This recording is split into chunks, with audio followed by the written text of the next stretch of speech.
Hey everybody, it is the 27th of January 2017, and we're back with more Star Wars. Hooray! Huzzah! Last time, the crew of the Razorwalker decided to actually finally investigate the Sith ruins. They braved traps, they braved puzzles, they braved droids and cyber zombie things. And we're And triumphant really over... ooky feelings. Well, that too, yes. Well, that was you. I got no ooky feelings. I can't help it if you're just a mess. Well, the temple was fairly spooky for everybody. I mean, it's designed to be foreboding. That's sort of a cornerstone of Sith architecture.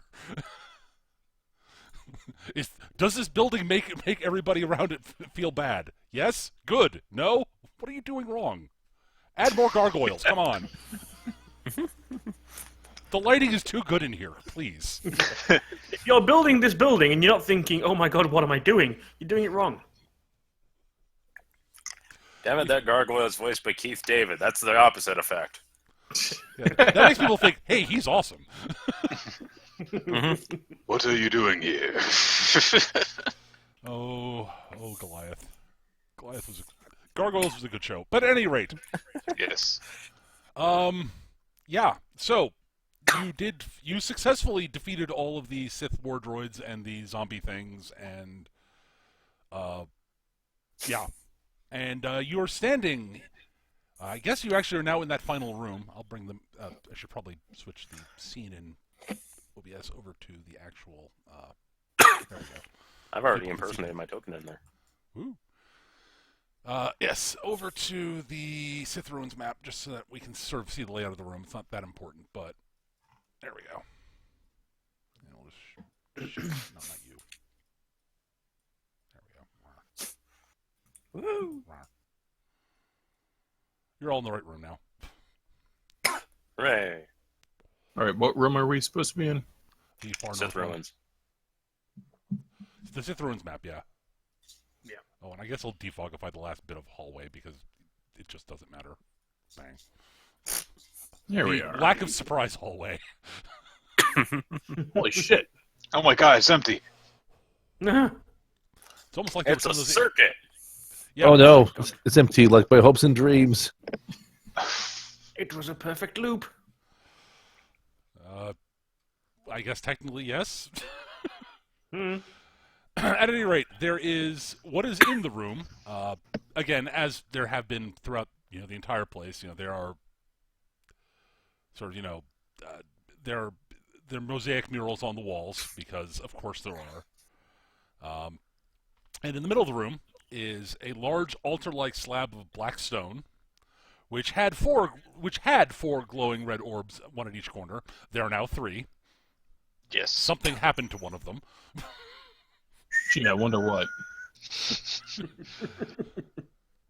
And on top of the black altar thing is another stone sort of rectangular thing, which looks an awful lot like a sarcophagus. A large sarcophagus, but a sarcophagus nonetheless. With a relief of a robed figure that looks like the robed figures on the walls carved on top of it. Hmm. It is totally Question, not a sarcophagus. It also looks like it No, has a not robe. all. Just checking. I'm not. Am I feeling anything or seeing any evidence of these red orbs doing the same as what the other red orbs tried to do? No. Oh, yeah, not really, no. They're just sort of glowing. Okay. I remembered things. Yes. Yeah, I'm not inclined to shoot another one because I felt like throwing up when I did it the last time. Yeah. It wasn't good. And Okay. as an aside, this room just feels palpably just wrong. The rest of you, there's a real sort of oppressive feeling of dread that you have in this room, just in general. We Goddamn got a bad corpses. feeling about this. Got it. Yes, you have a bad feeling about this room. Yes. I am going to search around the sarcophagus to see if I can find like another secret switch thing, like the ones we've encountered thus enough. far. Yeah, I'm going to look for any kind of indentation that might fit the statue. Appropriate rolls then from you guys. What do you see with your lizard eyes? Candy. Soup. Super racist there, Aragorn. Okay. Where's my 11 perception. Okay. I'll be right back. Have to step away. No problem. I Steve. think Twins is just over here trying to just keep herself together because this just feels all kinds of like, I don't want to be here. 15 on detective. All right. There aren't any. There doesn't look like there's a receptacle to place like the statuette on anywhere on the altar-y thing. Right. That said, there's a lot of there are a lot of sort of filigree details on it. A couple of like at each of the hang on, here we go. Like there, and there. So roughly their place. There are sort of raised sort of it's got sort of little sort of carvings and sort of I'm trying to think of the right term for it. Damn it, I'm forgetting what the right A word for it. frieze? Fresco? Well, fresco is Base not. relief? So what was that, Eric? Base relief? Yeah, base relief. Thank you, Eric. Okay. But the prominent ones that you two notice, they look slightly different because they are. It's very clear that it's not clear, but as you look closely at it, the four things, they're basically four faces, sort of four hooded faces, all of them facing out away from the sarcophagus.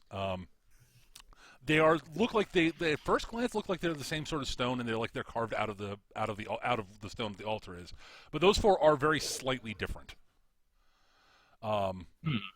Eric, you notice that this one here, with your 15 detective roll, it takes you a while to notice this.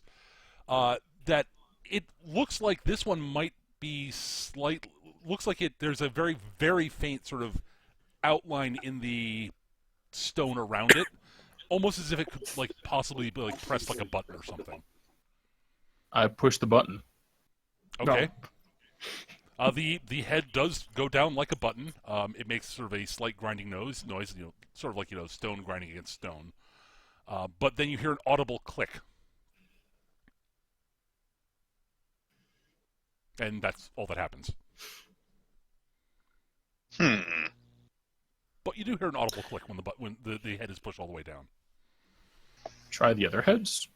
They do not seem to move. Okay. They can't be turned, can they? No, they feel Okay. like they have been permanently attached to the. They feel like either they've been fully attached to the they've been cemented into place into the thing. Either that, or if there are mechanisms below them, the mechanisms have been locked. Mechanisms have been what? Or it's either that they are permanently attached, or there are mechanisms other than the one you pushed. The mechanisms are currently locked in place. Okay. Either it feels solid basically, but it does occur to you that it's possible that if there were mechanisms below them, the mechanism could be locked. Possibly by you pushing that button.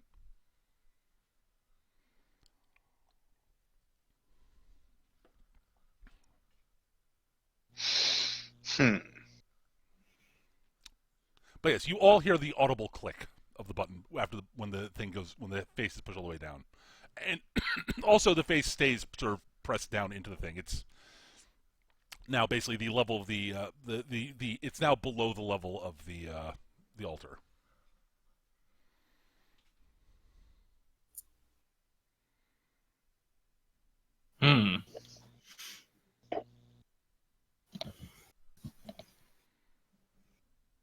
The altar itself doesn't have anything on it that would be clickable, would it? Doesn't look like it.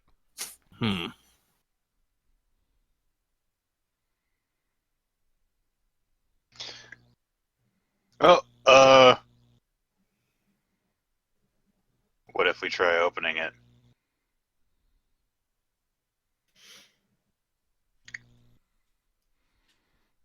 I mean, you might have just unlocked it, so.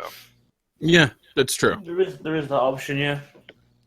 All right, Jock. So you get on the other side, and the two of us will try moving the top here. Okay. We're the biggest, so Yep, the two of you are the two strongest, so good choice. So yeah, it's like, right. The two of you grab the lid, and it's very clearly a lid, and Right. lift. It's heavy, but I'm not going to make you. Since there are two of you and you're both strength 8, I'm not going to make you roll. Okay. Between the two of you, you can lift the lid carefully. You lift it off.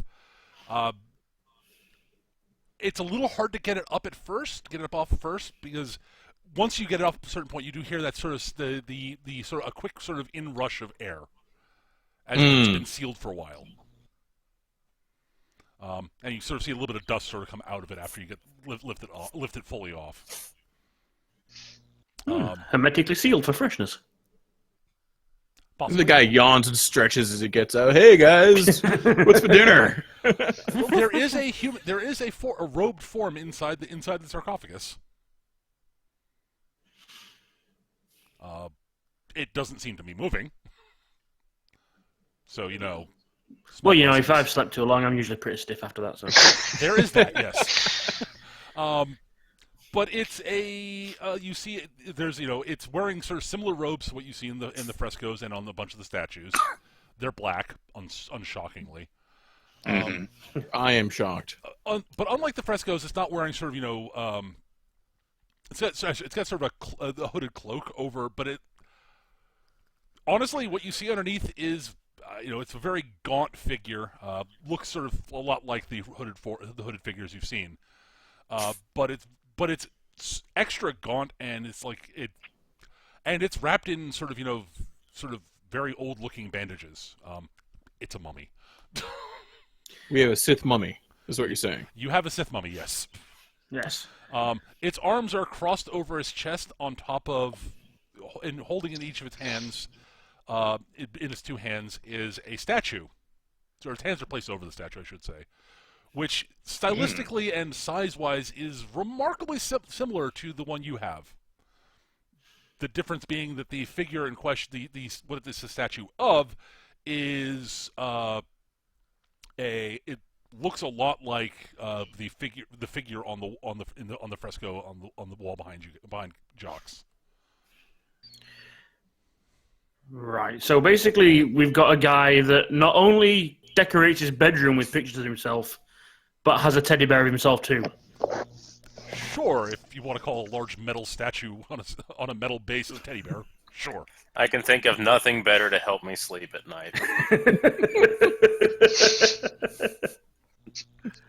Just don't roll over onto it. Yeah. It will be Pokey. Speaking of Pokey, I try to remove the statue. Yoink. All right. Straight in. Are you being Gingerly. okay? You're being careful. You are able to, without disturbing the mummy too much, remove the statue. It feels about the same weight as the statue you guys already have. Base the same size, same shape. Yeah. What happens if I make them kiss? Tink, tink, tink. Like the whole I'm a horrible ancient monstrosity. Me too.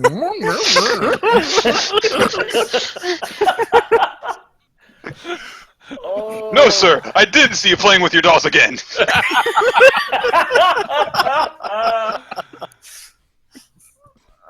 I suppose I should have seen that coming.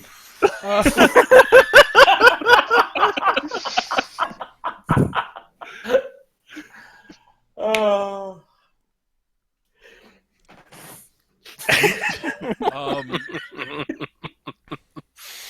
But yeah, otherwise the rest of the sarcophagus, it's lined. The lining looks like the lining is in way better shape than you would expect, given how old it should be. But again, Jocks is right. It looks like it's been hermetically sealed for a long time, so that would probably explain it. I mean, it's not in good shape. It's breaking down, but... Can I tell if this actually was technology, whether it was some sort of like Like a stasis field or something? kinda, yeah. Yeah. Actually, It just went way past give its sell by me date. a fix-it roll, Gav. That's a good skill for figuring things out about technology. This is a close roll, isn't it? Yes, it is. Oh, no. Highlight myself. We know how to do this, Kevin. Come on. There we go. A 10. Aw. That's actually not bad. You definitely see signs that there is, like... you can sort of... Looking at the bottom of the... along the rim of the sarcophagus, and you sort of take a peek under the lid of the... Under the lid, you could definitely see bits and areas where there's bits of metal and such. It looks like they probably formed a circuit of some sort. And it looks like the interior of the rim, of the sarcophagus and the bit that's sunk down in there, definitely have sort of a metallic facings. At a guess, probably was an electromagnetic seal of some sort.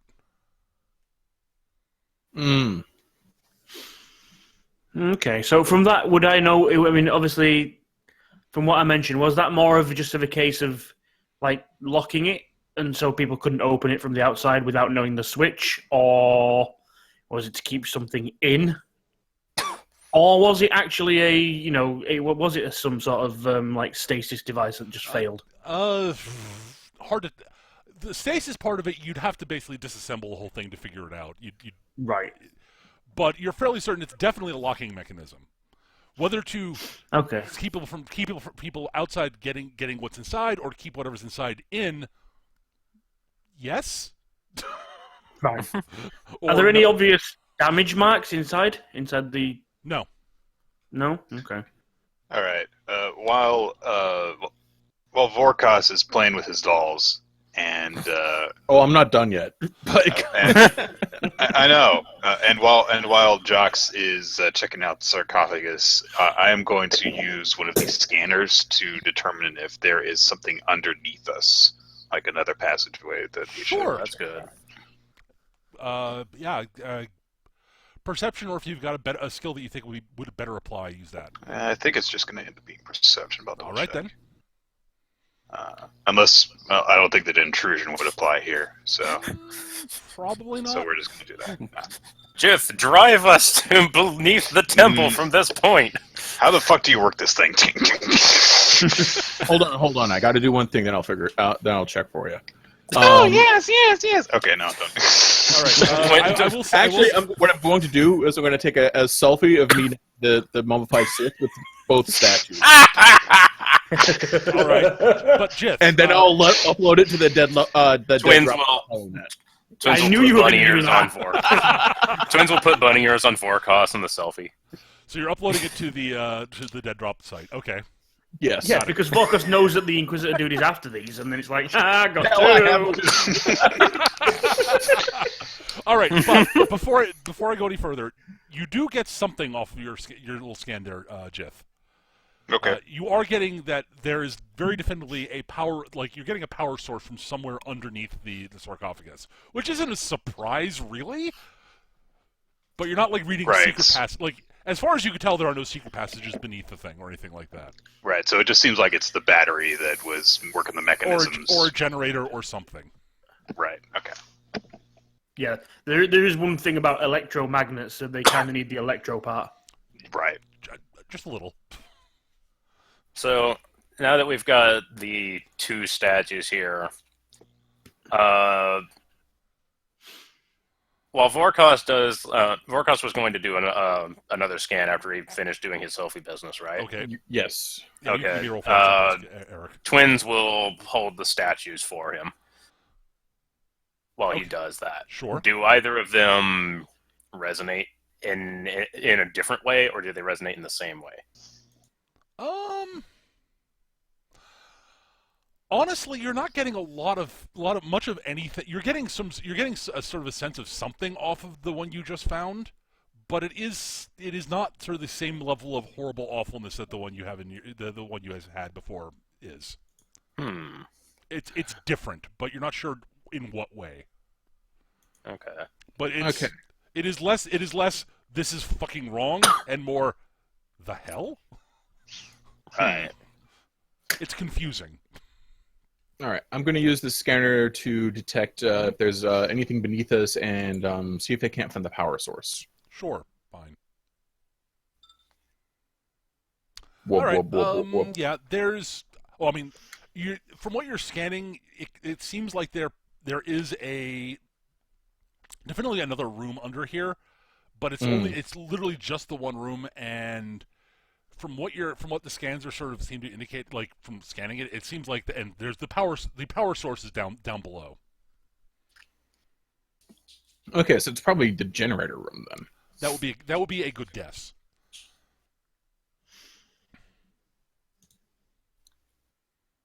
Oh, before I forget, there are a couple other things in the sarcophagus that I forgot to that I didn't mention. That basically I got interrupted when I was talking about it. Sorry. Oh, sorry. But you were interrupted by perfectly valid questions that you should ask. So I just forgot to get back to them afterwards. But yeah, there's bits and bobs of various things that he was buried with, basically, or that's what it seems like. The ruin of what is. You can sort of see what there's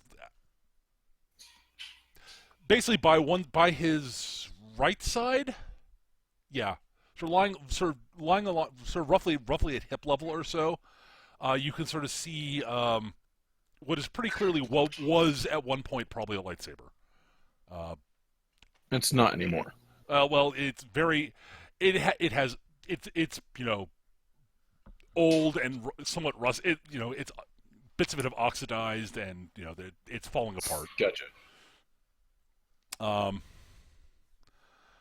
And there's a bunch of very tarnished bits of he's got around his neck the mummy does, as you look more carefully, sort of if you move the robes a bit, there's a large sort of very heavily patinaed golden sort of necklace of some sort with a big sort of something roughly the size of, say, Jith's hand, sort of an amulet on the thing, which is also large. It's also patinaed. It is. I'm trying to think of what it is. Give me a second.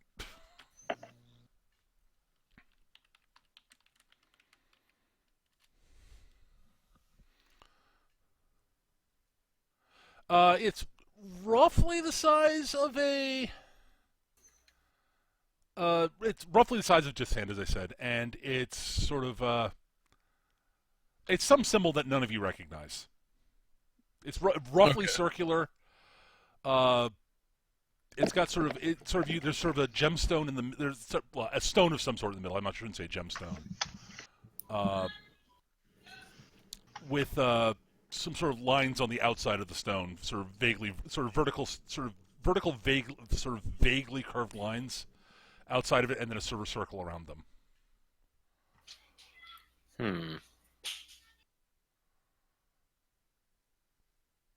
But it's nothing any of you recognize.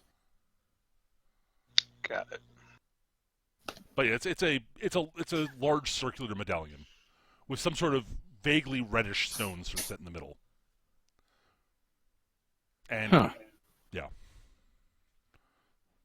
at a guess, given the type of the patina on it, if you know anything about how various precious metals tarnish, probably gold.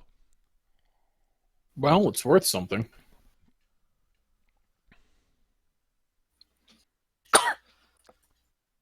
It belongs in a private collection.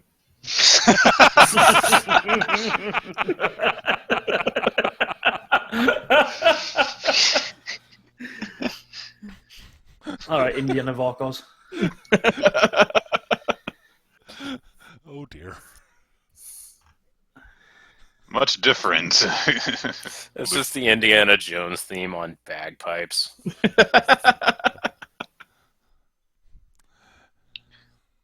Oh, it's 2 Lucas franchises. It's true. Thinking back, was there anything in any of the previous rooms or here in the sarcophagus room that might be like an indentation or something that would fit this medallion? Like, is like a key or something? You give me an intelligence roll to try to remember. Use my intelligence. I'll say this. I didn't describe anything, but it's possible you saw something that would have been that. And Yeah. Intelligence. not that you 9. remember, Eric. Not that Jith remembers. Not that Vorkos remembers.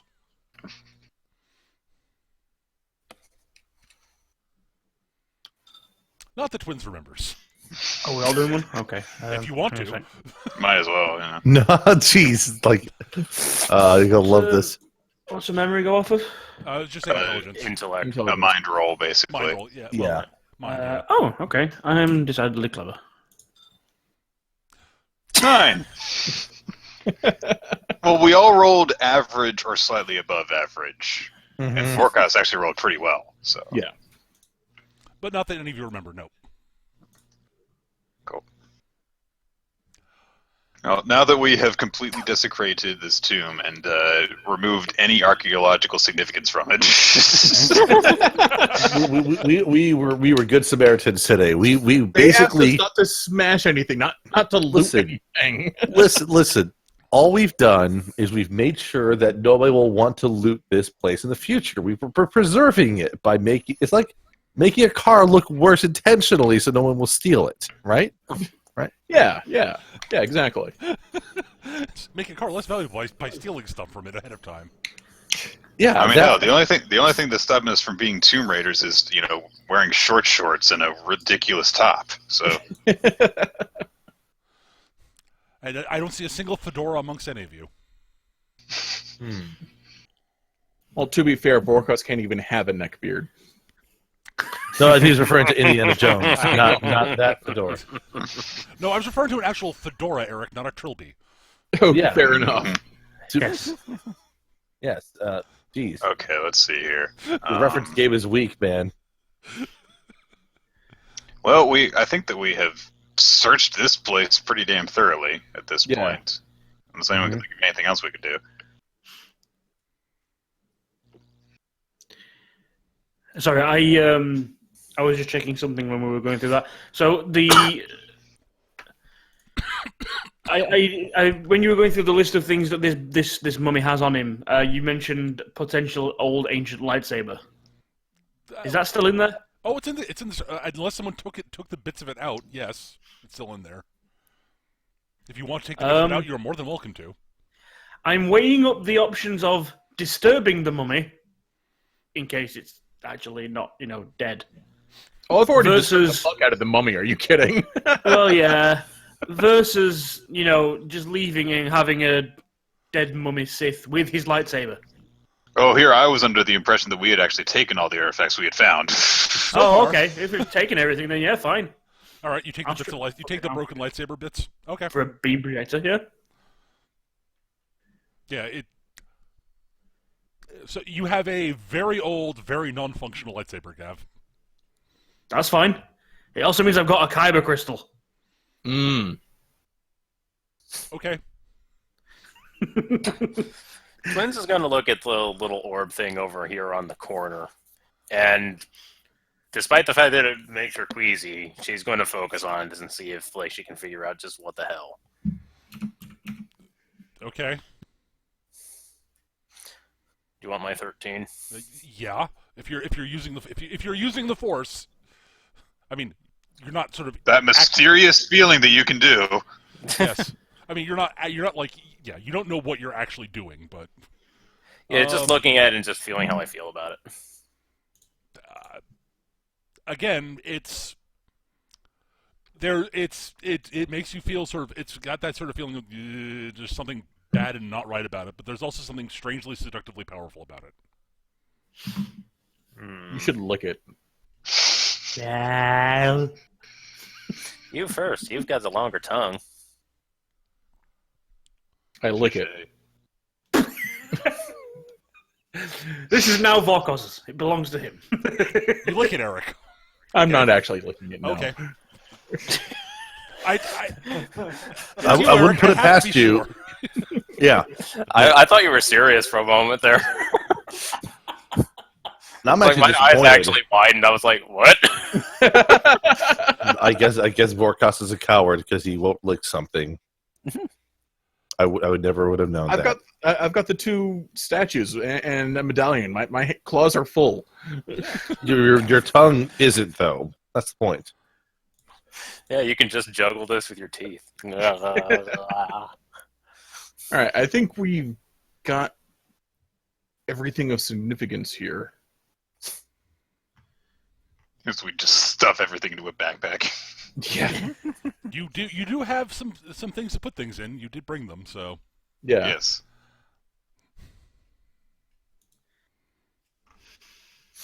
Can we use a scanner on the thingy that we pulled out, the statue that was in the casket? Oh, the new statuette, right? Yeah. Yeah. well, you don't have a scanner quite of quite the same type that you used to find the scan that you found the thing in the base of the first one. Okay. I'm going to... They basically to the scanner they read basically identical. Okay. So the same. I'm going to also material. take a few, non-selfies for the archaeologists. Yep. Because, Would have been great. might if as well they- show them They would something. have been so much happy. They would have been so happy for taking those before Vorkos took the statue out and the necklace off. Oh, well, you can't have everything in this world. They're okay? gonna be happy with what they get. Just They saying. wouldn't have found any of this shit without us. It's true. They would have been very dead before without us. This is very likely true, actually. All right. It's not like they're paying us to do this anyway.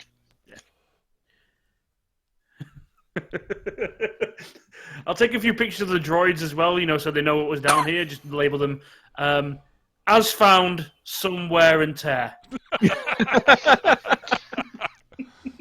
Alright. Carbon scoring may be somewhat. The carbon scoring may be somewhat recent.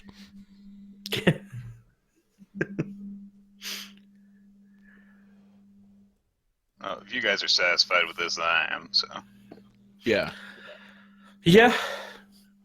All right, you are leaving the temple then, or the ruins, or whatever, however you want, whatever you want to describe them as. Throw in some Ruins, temple, mausoleum. few bags slung over our shoulders and up top side again. Yes. All right. You traverse your way back out. I'm not going to make you jump through the hoops to get back through the traps because you know how to defeat them now, Yeah, Right. because, and none of you are idiots. So You give us too much credit, sir. no, you're lunatics. Gav, that is not a challenge. You may be crazy, but none of you are actually stupid. You explain that to somebody who's literally said you've just been told you're not an idiot, and they took it as a challenge.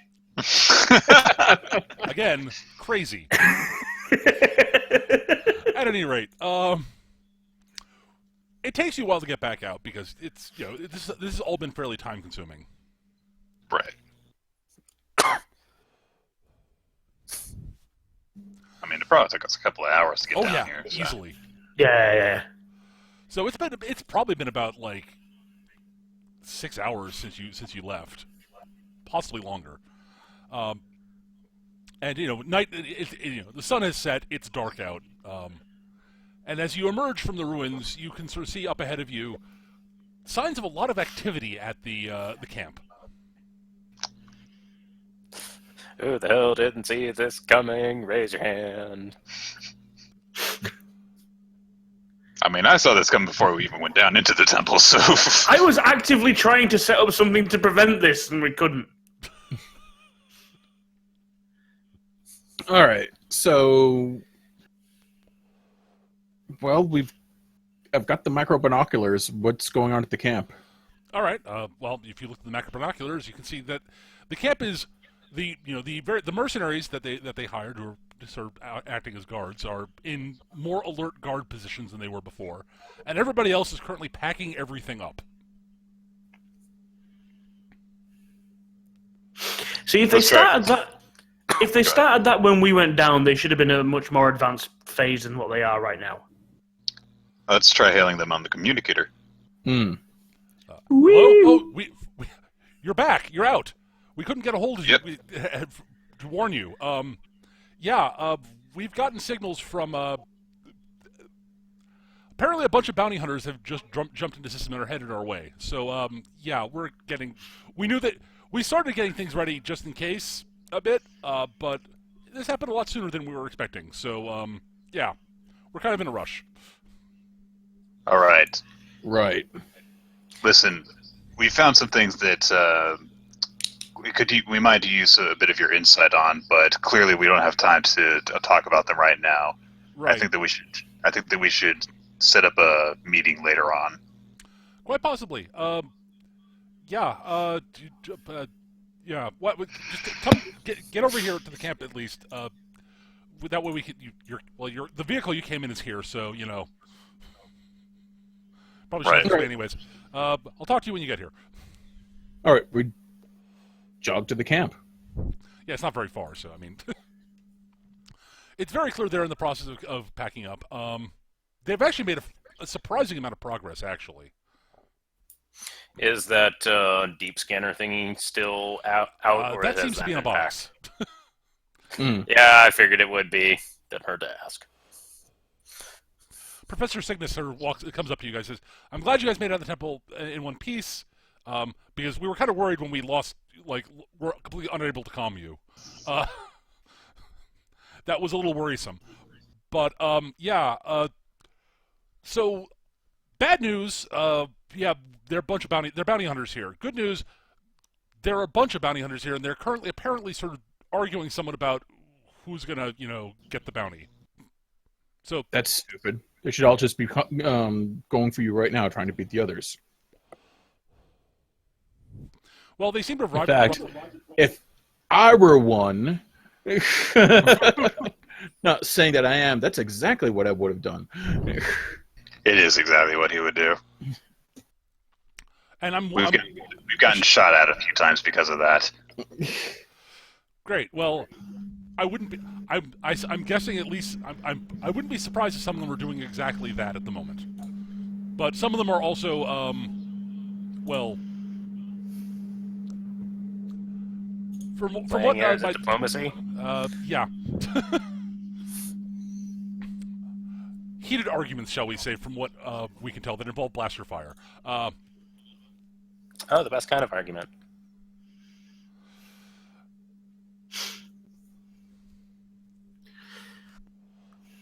See, my major concern is, are they after the bounty that we were following, or are they after the bounty that's on us? We could ask them. Well,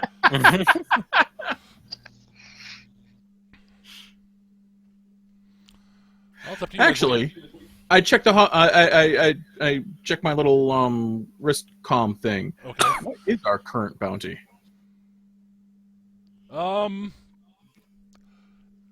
Nothing. You don't see anything new on any of you. Okay. So, yes, there's a bounty on you because there's been a bounty on you, Eric, for quite some time. Right. There's of course a bounty on Jith because she's a smuggler. Right. What? No. No. There is not a bounty on the bounty on IO9 is the same. Mm-hmm. There is no bounty on twins, and there's no bounty on Jocks. As far as anyone's concerned, Jocks is just some random schmuck engineer. I mean, What, you mean he's anything more? Random. Hey! That's exactly how Jokes described himself.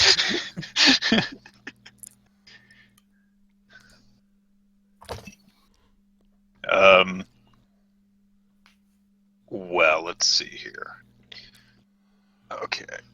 well, Well, if we want, yeah, before I forget, President says, so, since she looks at forecast, since you seem to know something about this whole bounty hunter thing, from what you were saying, do you have any advice? I'd love to have it. I mean, the Mercs have some things, but any additional input would be welcome. So you have a ship, right? Yeah, back at the main temple. Okay. Do you have? How easy or is it for you to remove your IFF? She has a look of I have no idea. All right, because if you can remove the IFF and rig up a crybaby and shoot it off in the opposite direction when you jump out, that'll keep him distracted, usually. Okay. She looks Depends over on at how good their she looks scanners over at one are. of the mercs and says, has that look of, does this make any sense to you? The merc says, I understand what he's talking about in concept, but What ship do you have? Give me let me see your computer. Yeah. These guys will take care of it. So while they're doing that, tell me about this. And I hold up the new statue. Well, we're going to, I think, have to drive towards the temple while Right. we're working Yeah. on this. Is our ship near their ship? Yes, it landed right next to it. Okay.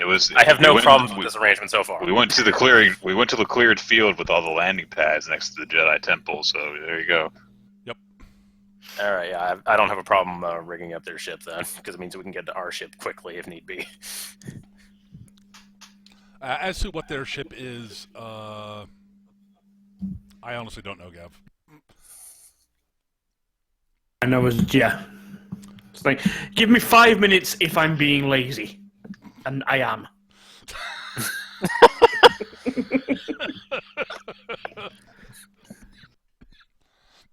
Excuse me.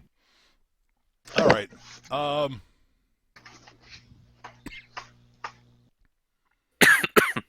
The Merc Commander sort of sits there, sort of, you know, look. He's sort of distracted by something. Ooh, yes. Right. Well. Yeah. Right. So, well, we'll have to get everything else here packed up here. And. Well. Right. I'd love to take a look at your statue, but I've got to make sure everything gets, you know, put away so it doesn't. Things don't. I got things I got to take care of. Looks like a similar statue, possibly similar sculptor, but Right. Well, most of my gear is packed up. Do you recognize this symbol? She peers at it.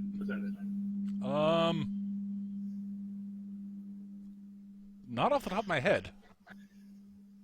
All right. Okay. Well, we could use your insight later on. We'll try and stay in touch, and I guess we'll give like we do. I think the same thing that we did before. You know, just setting up like a channel. Okay. And provide that information so that we can get in contact at a later time. Okay. Because yeah, in the meantime, we're going to be rushing to run away in different directions. Yep. All right. Yeah. Sure. So you guys are gonna head back to your ship, or to the ships, I Yep. should say. Yeah. All right. So you guys book it back to the vehicle you took, and you book it back to the landing pad. We go do what I said I'd do with the AFF. So you're Yeah, gonna go. You two go clamp. So okay. So Jocks and Twins go barreling onto her ship to find the IFF and program a crybaby type. Set up a. Okay, fine. Yeah. Got it. set up a We're going to wrap up our artifacts and stow them away in the deluxe storage space. We'll say. In one of your smuggling compartments. Got it. No. It has VIP, pillows So down small, there, you can't okay? get much more in there. VIP storage spaces. Right. Yeah. Yeah, that's it. Yeah, there's pillows down there. And a minibar. Don't buy anything for the minibar. The prices are stupid. Extravagant. Okay. And then we're just gonna get so that we can take off as soon as Jox gets back on. I'm out too. Oh, you're going with her? I'm doing the computer part. He's doing the Oh, engineering right. part. Okay. Jox and twins. Okay. Yes. Okay. All right. The two of you board the ship.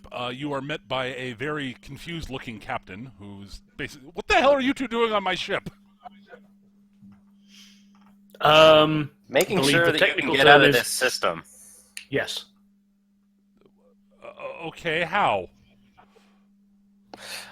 Twins is going to do a quick ramble basically about what Vorkos was talking about. I ignore everything being said and just get to work. Fair enough. Yeah. All right, Gav, you sort of dive into the area where the IFF should be on this particular model of ship. Give me a starship knowledge roll. That would be 9.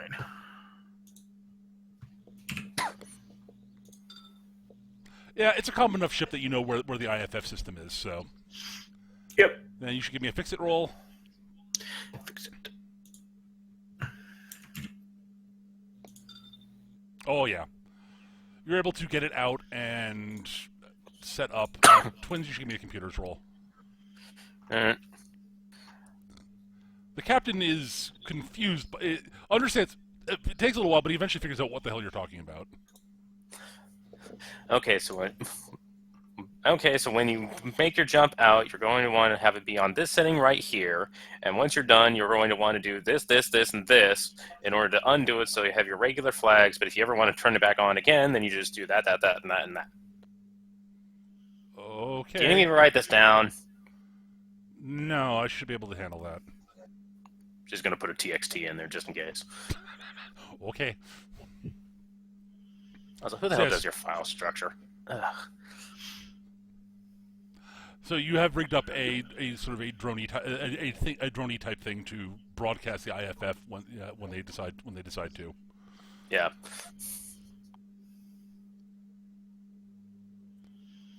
All right. Well, the lot of you, I guess, go back aboard the Razorwalker. Mm-hmm.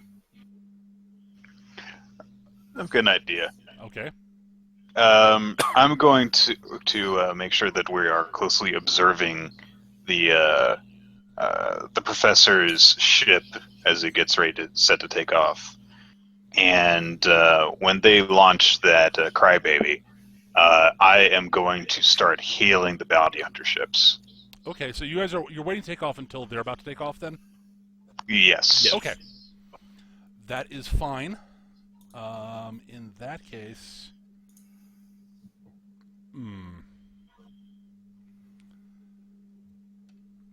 let me see. I gotta consult my notes on who is up there and how things are going to be going. I'm kind of surprised we're not just having their crybaby distraction be our method of egress. I mean, like, we're already having a decoy fly. I mean, we're already having a decoy fly off. Why are we sticking around to talk to these guys? I've just got an idea. I don't know. All right. I don't know. Well, hang on. This might just be me stepping in something. Because ultimately, we don't know. Who Before they're I do after that, us, is there a way of actually identifying the ships that are up there and do? But does forecast recognize any of them? Yeah. Can I check like radio frequencies and see if I can intercept any of the communications going on? Absolutely. All right. Do you want computers or intrusion for that? That's a really good question.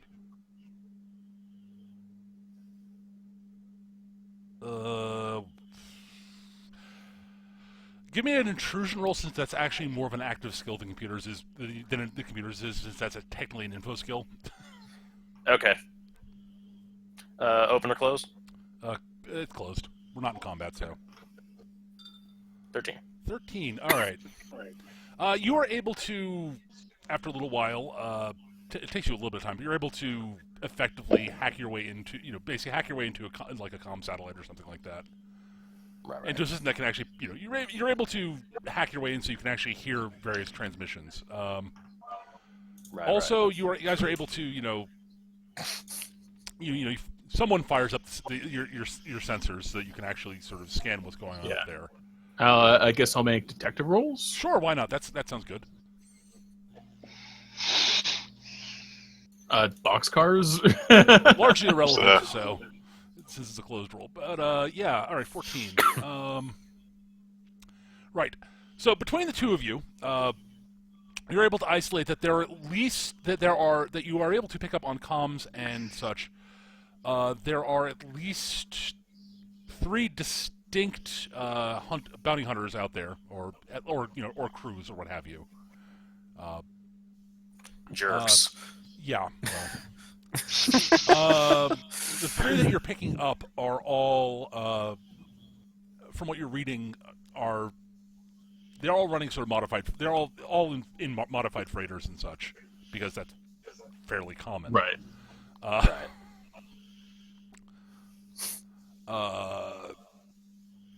That's what you're reading of sort of those are the ones who are up in orbit arguing with each other. And by arguing, I mean they're sort of dogfighting and shooting each other while shouting at each other that they were here first. This is their bounty, you morons. Right. Back off.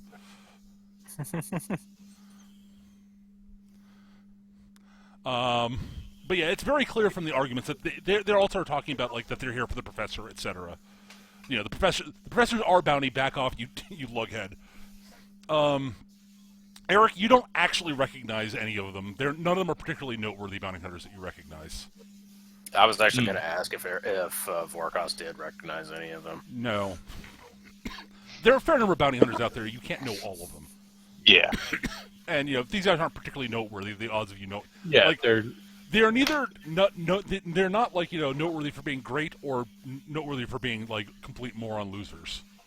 Because there are a few bounty hunters that have a bad rep as being really bad at their job but not giving up on it.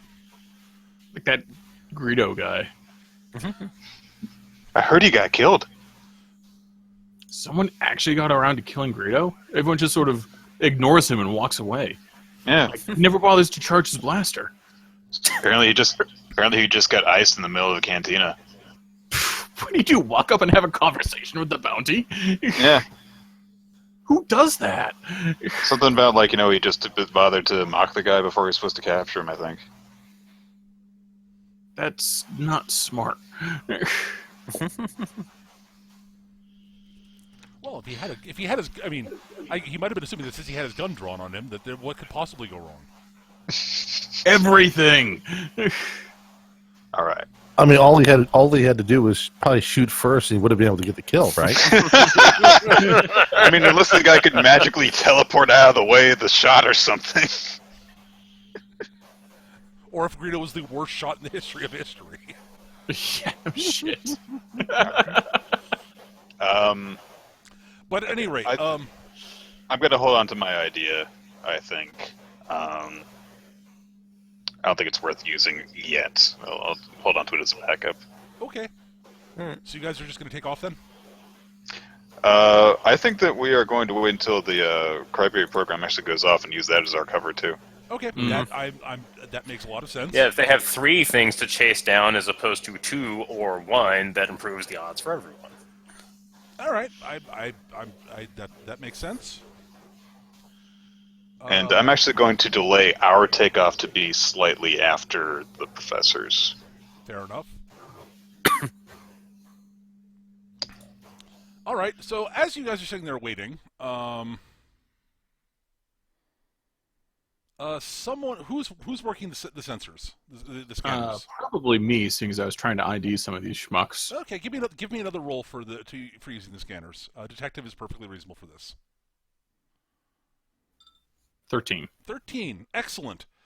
All right, so you're sort of looking at the scanners, sort of keeping an eye on things, and then sort of as you're doing various sensor scans, you notice that you catch a very faint glimpse. You realize that there is somebody flying, sort of like you notice that there's something moving very quickly, basically nape of the earth, from sort of out past the ruins that you guys were at towards the professor's camp. Something roughly,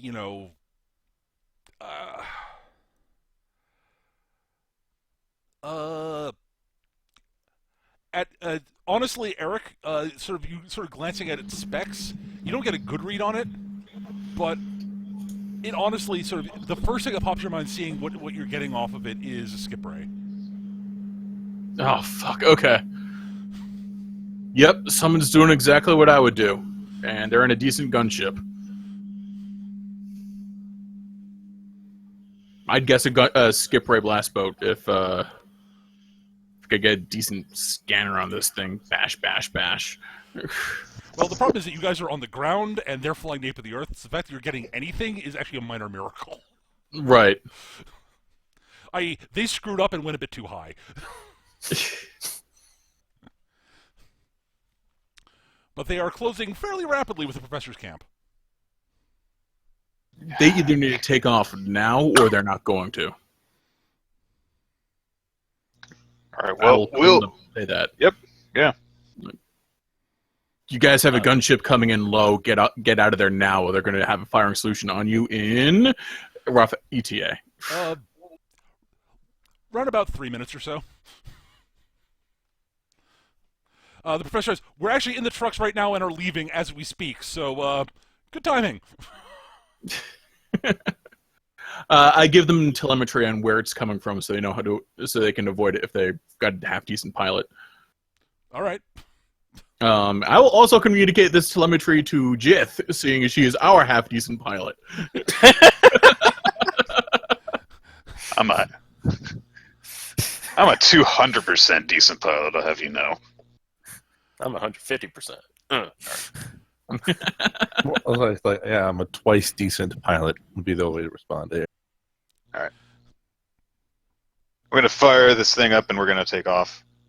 All right. So you get yourself moving. You take off. Takes you a minute or so to get yourself airborne because I assume you guys actually had the drives warming up while you're waiting. Oh yeah. Yeah. I wasn't even going to bother asking that because that, I could have said, well, since you guys didn't say you were warming the drives up, but that would be a dick move, and also blatantly yes, of course you guys would have been warming the drives up. Duh. I'm assuming you guys are not morons, unless there's a specific reason why you didn't want to warm the drives up. And I can't think of a good one, so. Because it's more dramatic. See, that's not a good reason, Eric. The only reason I could think of is if we actually wanted to stay hidden until stuff if you died down. If you were planning on staying, basically staying and waiting until after the professor left the system, then yes, that would have made sense. But since you were planning on using the crybabies as cover, there's literally no reason for you guys to not be powering yourselves up. All right, so you take off. What are you doing, Nick? Let's see here. Are they? Is the professor actually in the? Is the professor actually in the air yet? She is in her truck in the woods, driving away from the camp to the temple. All right, crap. And is being chased by and the skip ray is closing in on them. Okay. Because on the plus side, she's heading into the forest. She'll have cover. On the downside, the skip ray is faster than the trucks. Vorkos, guns. Yep. Before we actually. Guns. Sorry, Gav, what were you saying? Not muted. Before we get off, I'm also going to have a fiddle with our IFF masker that I installed thoughtfully, and just make us look like something similar but not the same model, another YT or something like that. In fact, yeah, fuck it, a YT 1300 because it's the most ubiquitous ship in the entire fucking galaxy. Yeah, that's a fair point. It literally could not track. Even though we've only ever seen fucking one of them. Hunting down one of those unless they get a positive ID on us will not help them. No. So, the IFF says YT 1300. Oh, great, that's a help. Yeah, that's like exactly. saying, "Aha, we've got an ID on the van the crooks are driving away. It's a Transit. It's a Ford Transit. Great, that's helpful." Yeah. Instead of us being in the fucking what is it? The midlife crisis special of the YT brain weren't that popular. So yes. Starship knowledge. Midlife crisis special. It is. It's a stripped down YT with the engine supercharged and all the transport capacity taken out. Well, I right believe then. slightly better shields too. Yes, no guns though. Better shields, better engines, no guns. Let's see here.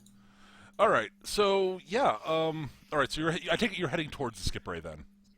Yes, and I'm gonna actually see if I can look this up.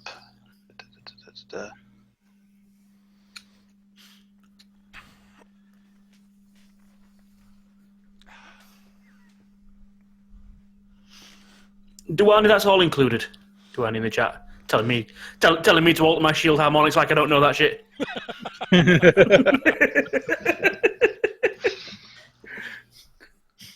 Unless he's looking out a window, he's not gonna have ideas. Yeah, Duani actually linked a skip ray in the chat. Yes. Yeah, it's actually kind of a cool boat. Star Wars does like its ships with spinning bits. Everybody likes things with spinny bits. Come on, Gav. I Jesus, just threw it up on stream so people can see it. That thing is loaded. It's a gunboat. Well, yeah, but I mean, ion cannons, proton torpedo launchers, another ion cannon, concussion missiles, laser cannons. Okay, enough with the ship porn. Let's continue with the game, please. Well, knowing what it's armed with might be helpful. Yeah. Most notably the ion cannon. I did catch that.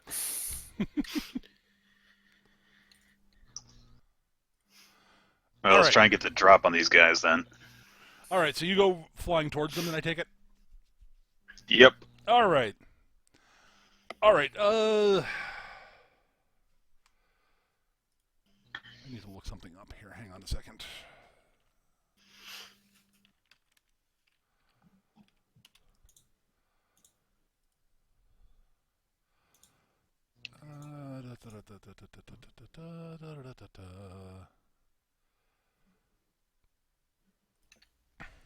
And which model you guys have? I've got it. Never mind. 1760. Okay.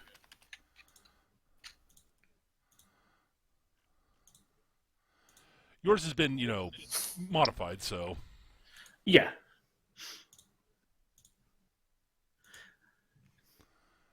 I'm pretty sure when they make the YT series, they automatically send it to the mod shop anyway. There's not a standard one out there. Well, on the downside, the skip ray has a significant edge on top speed in the atmosphere. Because it's actually built for this kind of shit. Yeah.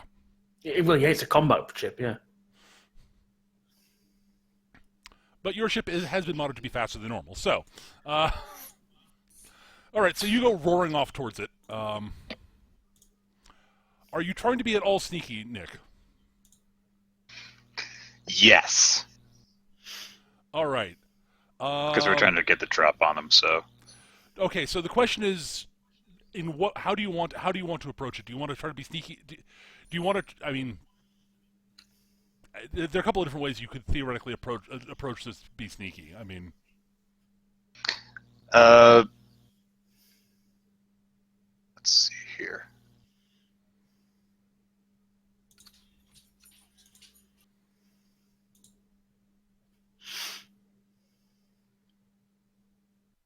Essentially, what I think we're going to have to do is we're going to have to be lower than them and also try and be on their 6.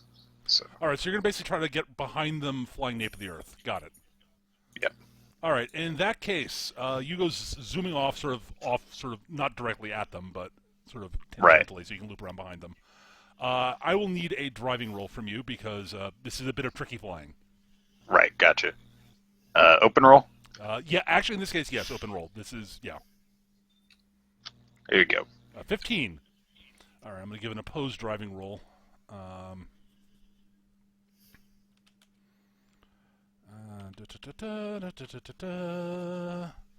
What is this fucker's driving? He's actually pretty good, just not as good as you. Forgot the plus sign there.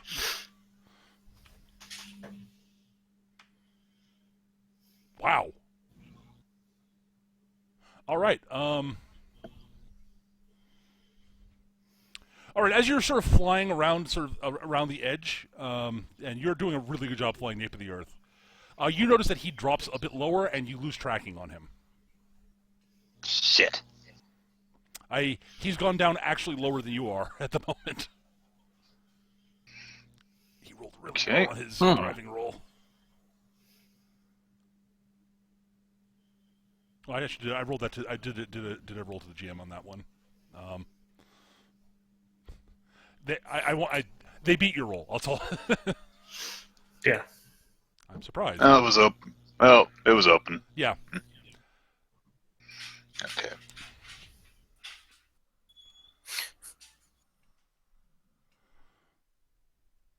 All right. If I'm sending Vorkosta guns, who the hell else is going to be good at scanning? I have computers.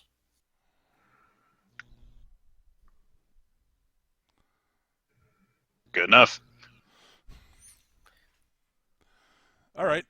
I shout back. Well, okay. I'm going to shout back from the cockpit. Somebody get on scanners. I need to find them again. Twins will run up to co-pilot. All right.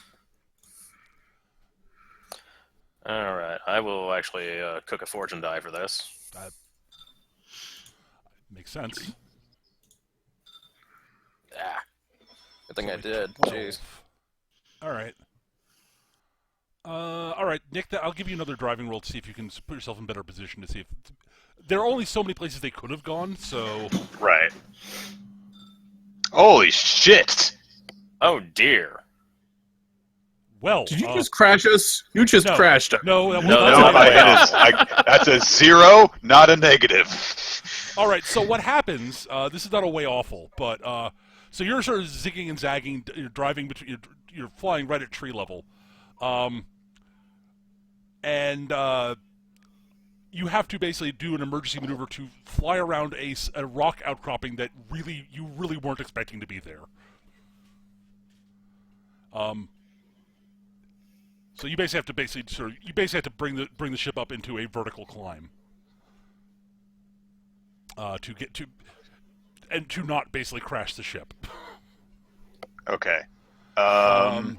What this means is twofold. One, Word, you can get another scanner roll if you'd like. On the bright side, we've got better vantage points. Yes. 11. All right. So on the plus side, you actually see where they are now.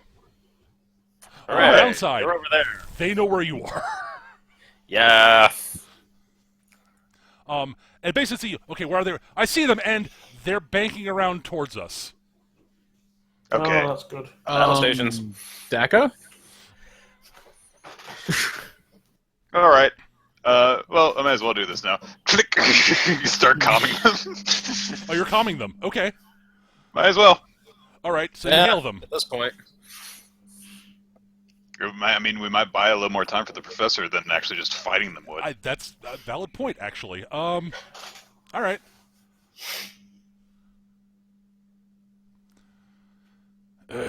Who the hell is this? This is Captain Jithkai of the Razorwalker. Who the fuck am I talking to? Oh fuck! I've got to. Where's his name? Shit! Hang on. Someone who is taking a gas by your potty mouth, sailor. How dare you! There are children present! Children might be watching this movie. Movie? As a boom mic drops into frame. MPAA handgun on us.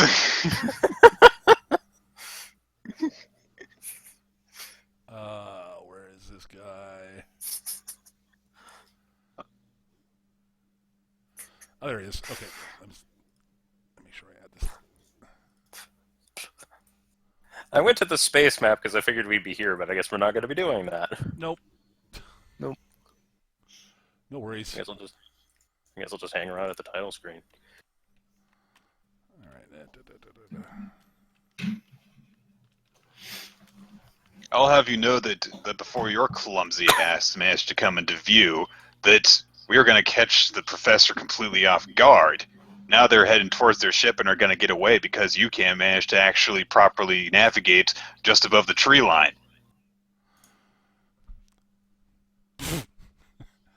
Yeah, and who's the one who nearly ran into that outcropping that was sticking out like a sore thumb? Hey, maybe I wouldn't have had to do it if you hadn't had 15,000 guns on your stupid hunk of junk. That are pointed right at you, right at your piece of trash. I'll have you know that. Oh, as an aside, he does. I was getting around to identifying him. He mentions before his name is Jarek Kruger. Do I know this guy? And actually, Eric, you know, it's like okay, between the skip rate, it's like yeah, this guy. Okay. Yeah, he's a human bounty hunter. Okay.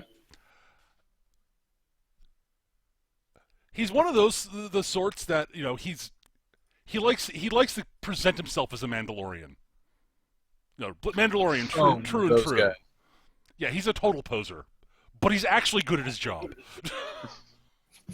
He's a good pilot. He's a good fighter. He generally has good gear, and he's generally very professional. But he also has he's got all the cartoony Mandalorian hang-ups. Right. I'm just thinking of the orc poser trait from Shadowrun. So, ask him how things are going with Clan Vizsla.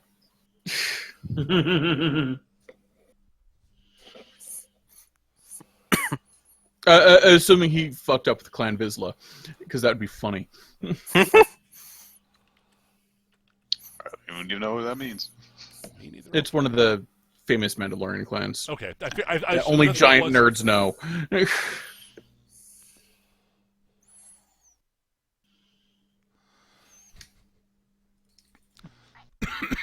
At any rate, this is my bounty target, not yours. Back the fuck off, or I'll have to shoot you down.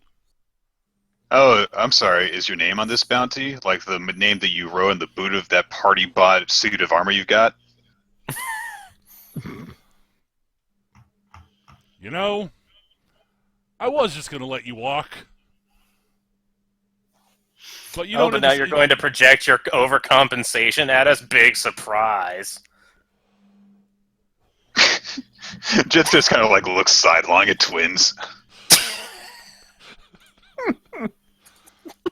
I forgot that you were on frame. Normally there's a giant lizard man in my co-pilot seat. It's a lot more intimidating. But yeah, or if you got you do have visuals. He's very clearly wearing what looks like Mandalorian body armor. He's not currently wearing his helmet.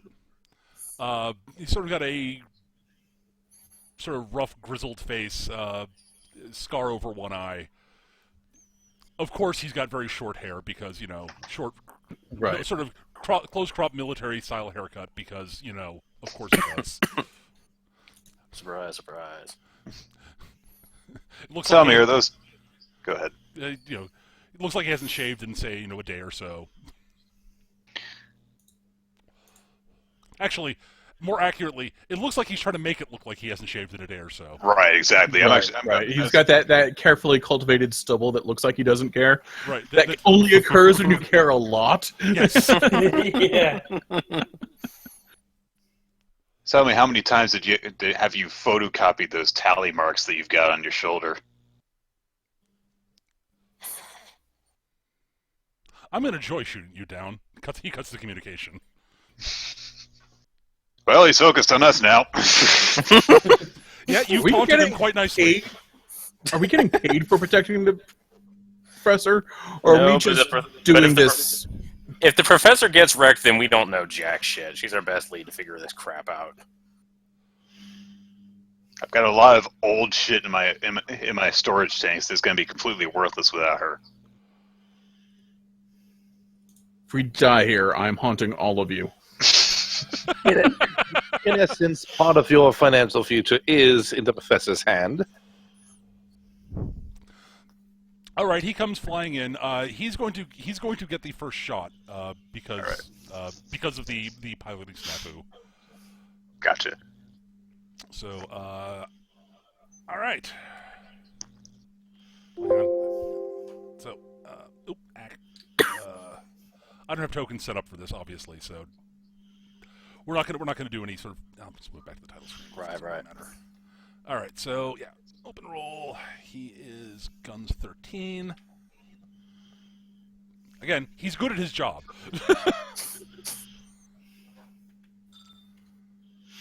15. Okay, so would actually your dodge currently is. Oh wait, you're getting your bonus for the signature ride, aren't you? Yes, I do have the signature ride. So that gives you what, +2 or +3? I don't know. This up. If it's anything like signature weapon, it's +3. Yeah. It isn't your drive skill 16 Signature based ride. You've got a anyway? close special bond with your car. This case, ship, yes. Ship. You call it by a pet name. You spend hours polishing it with a diaper or combing out its mane if it's a horse, and like nothing better than popping the hood and tinkering. Like signature weapons, signature rides can't be destroyed. They might get damaged or vandalized, but even if they crash out from loss of wreck, they can always be fixed up good as new. Furthermore, when you're behind the wheel of your signature ride, you get a +2 bonus to your drive skill. No one else gets this bonus, and you only get it from that particular car. So, Yeah, so you're effectively a 16. Therefore, you manage to basically do a subtle sort of twist to your flight path and dodge out of the way of the ion bolts that he shoots at you. We will be having none of that. it's a shame that there's no way to scream out of the hood like you could in a regular car chase. I'd say that it's a shame that you can't pop the hood of your horse, to some cleanups. There's no way to give him to flip him off from where we are effectively. All right, you go sort of screaming past him. Eric, you can take a shot as you pass. Modaka. Can I? Ooh. I was going to ask if I could use my Starship knowledge to help Eric's rolls. Maybe in a bit. I'll think of something. Okay. Think of some way that you think that might be. I know. I already know a way with a blast bolt. Okay, what is it? Tell me. Basically, you see that little thin bit at the back where it all rotates around? Mm-hmm. Yeah, the engine's in the main block underneath that circular bit. So all that power has to go through for the engines, the ion guns, and as well as that rotating mechanism. So if you disable that, it also can't switch its alignment for flight versus combat. Ah. Sure, Eric. If you want to say you're aiming for that, you may do so. Sure. All right. Well, your 14 does hit. His piloting is not as good as Nick's. And so you land a solid shot. Skip rays are fairly tough, if I remember correctly. Oh yeah, they are built. Yeah, So they know about the weakness, but it is a weakness. Yes. All right. I'm gonna give him make a driving roll to see. All right. So effectively, yes. You. Let me double check one thing about the skip ray here.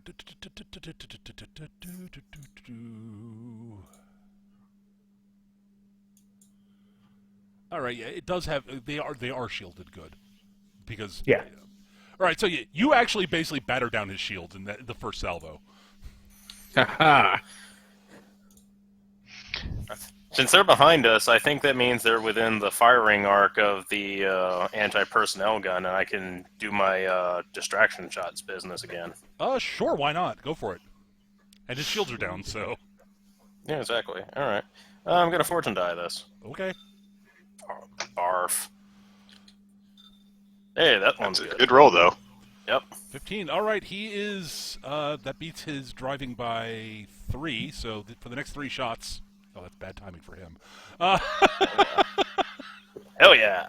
I have the greased lightning shtick, which means that the action value of everything that I do for driving is -1, so it takes me 2 instead of 3. So I'm going to literally start driving circles around him. All right, give me another driving roll then, if you want to put yourself in a better position. You know where the weakness is now, so. Yeah, I will have to remember that it's 16, not 14, because of the signature ride now. Yep.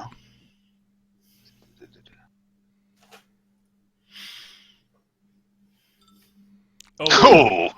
All right, I'll Boxcard it! I will give him a contested roll, but yeah. Oh, you boxcard it? Oh dear. Yeah. Oh, you did. Oh dear. Oh, jeez. Yeah. Oh. All right. So. Oh dear. Nope! Where do you want to be in relation to him? Because you're there. Where are the fewest guns? Honestly, directly below him. Yeah, pretty much. I'm gonna hail him again. You hail him again? All right. Yep. You were saying? All right, you hail him again. He's like, what do you want?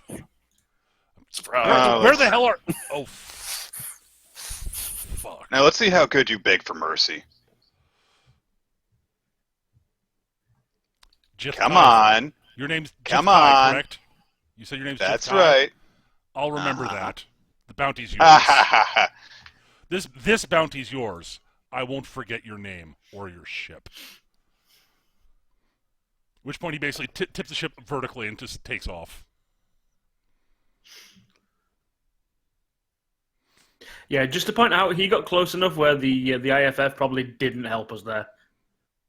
Well, That was more of a deterrent for Oh, the no. long range ones. yeah. Right. Yeah, he could visibly see that it's a YT-1760. Also, Nick, Yeah. you did say you were piloting the Razorwalker. Yeah, you did kind of just say that.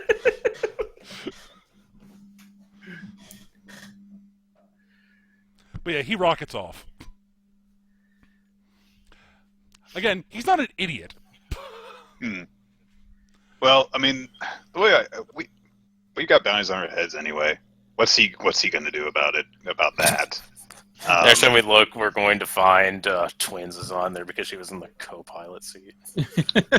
Random Twilight girl. Random Twilight, and some random Twilight chick. And some this smuggler and this random Twilight chick, they ran me off. I'm sure he's going to be complaining all about that all over the bounty Oh, no, boards. he's not going to. Probably if bounties against us come up, get brought up any further, then yeah, we'll probably run into him again, sure. Yes. But I mean, the way that I see it is, yes, that we have identified ourselves here, but not in any way where it's like we helped them get away from Thorak the Huck. So Nope. All right. so we have bought time for the professor. Yes, you have. The professor. It takes a little while for her to get there, but she does get to the ship. They board and they start taking off and fire off the crybaby. All right. At this point, as they do that, since we're already flying around on the ground, now I will hail the other bounty hunters up in the atmosphere. Their reaction. What? Who the hell are you? What do you want? You idiots! As if that Mandalorian wannabe wasn't bad enough, you guys causing a commotion here gave the professor as much time as she needed to frickin' take off. What are you talking? What? Check your sensors, you morons! It's right over here at this location. You hear a lot of swearing and passing of blame between the three of them. He started. No, you did. You fucking moron. If you just backed off when I told you. Unprofessional. Oh, very. As I said, these guys are not very good.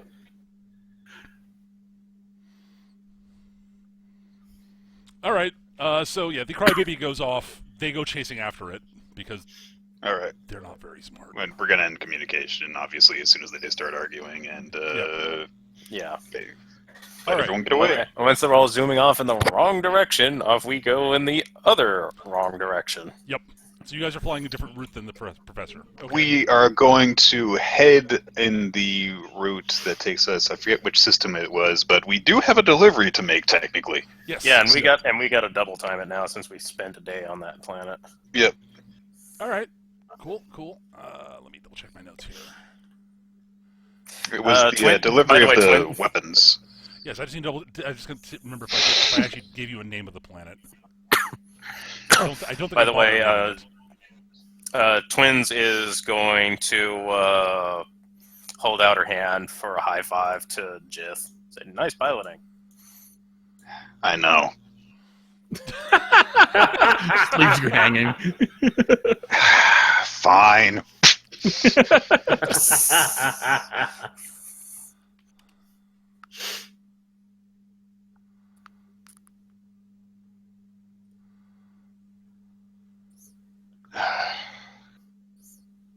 God, I need a nap after all of that shit. Well, I mean, just to keep in mind, we did trek through a freaking ancient evil temple just before all that. Oh so. no, absolutely, it's totally reasonable. Yeah. All right, as you guys are moving to the point where you're going to jump out, and the professor's flying a different route. Word, you're still at the co-pilot station? Mm-hmm. Give me another sensor scan roll. Mm-hmm. Closed. This point, yes. 10. 10. All right. You are picking up something sort of further out in the system.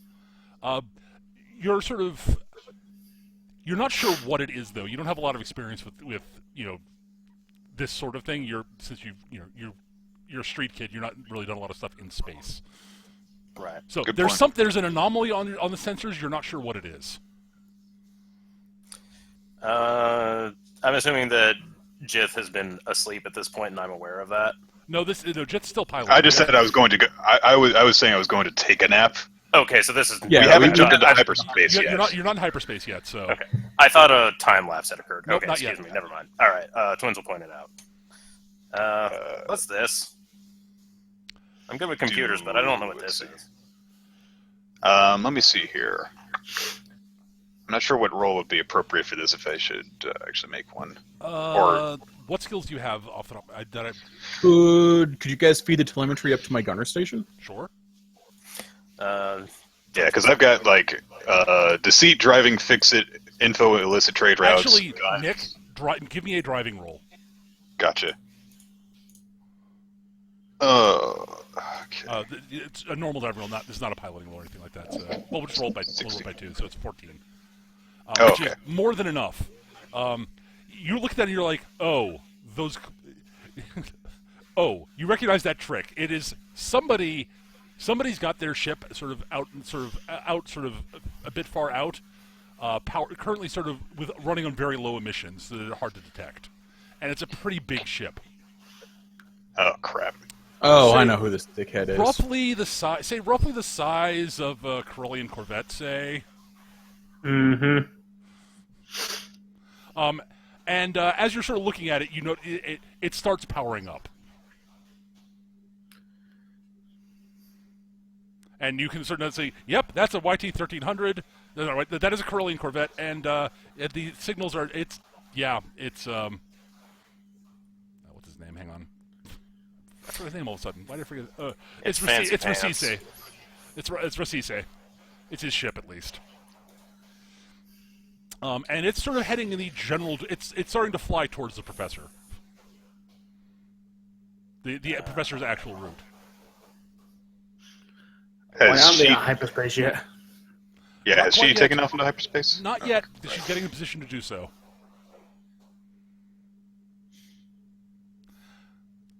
Ah, crap. Will that thing intercept them before they can get to their jump point? It depends on how good depends on how willing Racise is to redline his drives and how good his ship's pilot is. Eric, Vorkos knows that Racise is something of a risk taker, and while you don't like his methods, his crew is pretty damn good from what you remember. Still catcher. Racise is the bounty hunter we encountered at the beginning, right? The Chis bounty hunter, yes. Yeah, he's Which- pulling a which Zanato's is- gambit on us. Either he gets the professor, or he baits us and gets. Well, remember, he doesn't know that. He doesn't know it's us. He doesn't know. He hasn't been in communications with us. Yeah. We've got the IFF cloak on. True. So the No. question is whether he'd value us more than him, more than the professor. I think Except that he that the conversations we've been having, he's probably intercepted them. I suppose, yeah. Because someone keeps introducing herself by name even when we're cloaked. Well, it did solve the problem at hand. It did. It did. And an annoyed bounty hunter probably deserved to be annoyed. Yeah. Okay, hang on. Let's see here.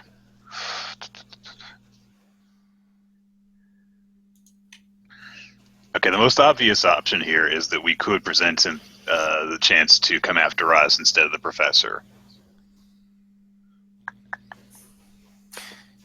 Yeah, thing is, we've kind of pulled a similar stunt to that before. He's probably got a contingency for that at this point.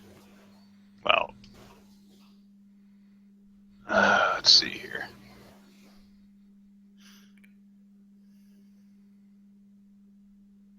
Well, if he's listening in our communications, we could just send out a false communication. Just say that the professor's with us. He'll ignore that ship and come after us. That's a good idea. All right. I'm actually going to call. Let's see here. Oh, yeah, there we go. Okay.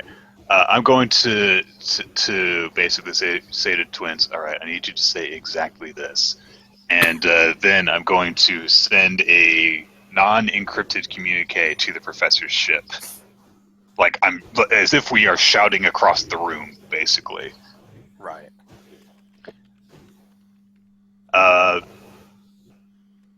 Do we happen to know do we happen to know anyone's name that actually works the ship? Okay, Jackson twins would know it because they were just on his ship. Yeah, to work, you know the. right? I the probably got captain. the pilot's name. The captain's name is Sibar Finn. Okay. Super Finn. Okay. Captain All right. Finn. So we're going to send our very obvious communique over to Finn, Okay. and I'm going to say to twins to say this, which is, since Jocks is so upset about me introducing myself, I'm going to have twins say, the professor will meet back up at, and I'm going to name, some system, some planet in some system roughly in the direction that they are currently headed towards. And we will return the professor to you then, okay? See you there. Yeah, twins will say that. All right. So, yes. How can we? Oh, you're going to return the professor to us at the meetup point in that system. Got it. Will do. All right. He's a smart captain. And then I guess we'll see if it worked. as we gun up our engines and stuff. All right. They get to see. Deception roll. Yeah, word. Make a deceit roll. Double checking. Ugh. Deceit. I have deceit. It's not one of my good ones. Fortune die. Good grief. Every point helps. Maybe I should have done this. I have a Oh, hey, a 14. 14's pretty good. Yeah, 14's actually really good.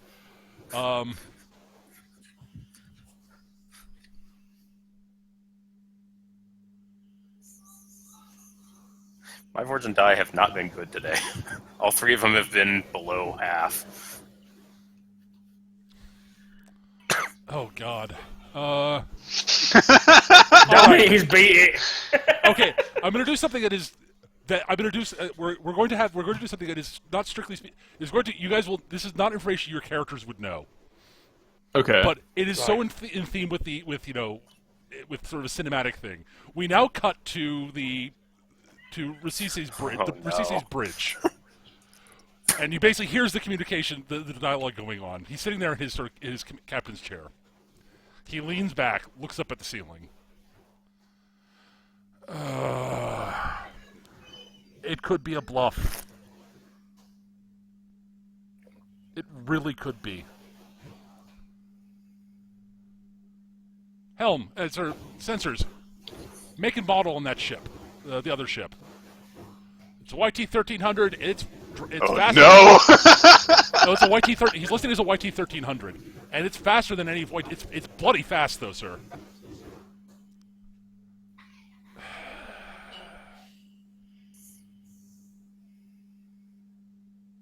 What system did they name?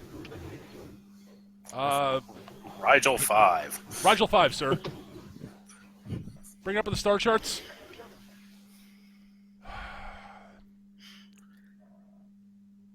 What are the odds if we actually catch the ship, catch the professor's ship right now? As things go, sir, I'd say we have 75% chance of catching it before it enters hyperspace. Do we even have a shot at that YT? Not before it can enter hyperspace, sir.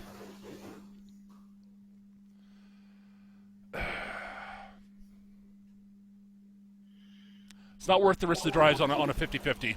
They played the shell game too bloody well. Fuck. Yes.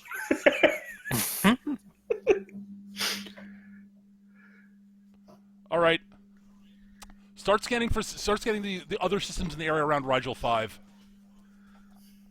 Give me bring that up on the star charts. We got to investigate probabilities. YT 1300. Huh. With those performance characteristics? Interesting.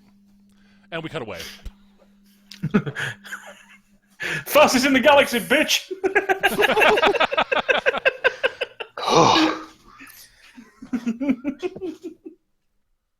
That was tense. So we're going to, I guess, be observing the cruisers. As you guys near the hyperspace point, you notice that the cruiser's drives drop out of being redlined. Yeah, Nicely done. Your twins has the sensor on this, and it's like they're powering down. Their engines are going down.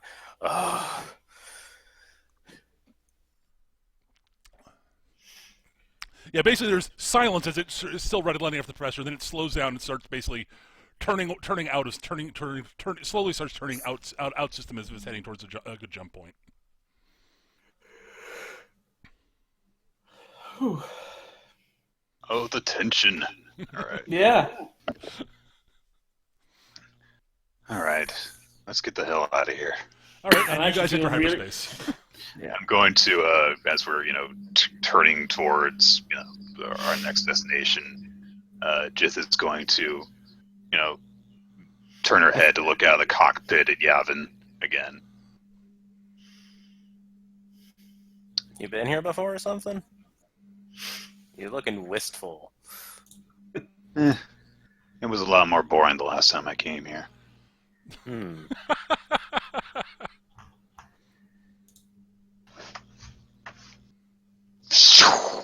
Into hyperspace.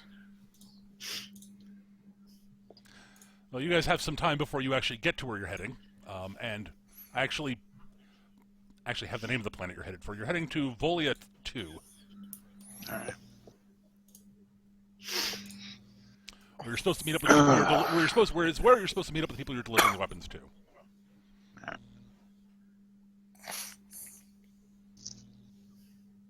And just at this point, because I don't think more about it, but just at this point, it's just going to follow through on her promise of going to take a fucking nap. So, Yeah, Vorkos is making a drink. I'm assuming the autopilot is on, full stop at the moment, but Twins will stay at the helm for a little bit just to keep an eye on things. well, from what we know about hyperspace, it does pretty much like you just set a course and then walk away unless something bad happens. More or less. Yeah. Yeah, it's basically just keeping an eye on it just to make sure nothing bad is happening, maybe those guys, played us right back. So she's, just watching that for a few minutes.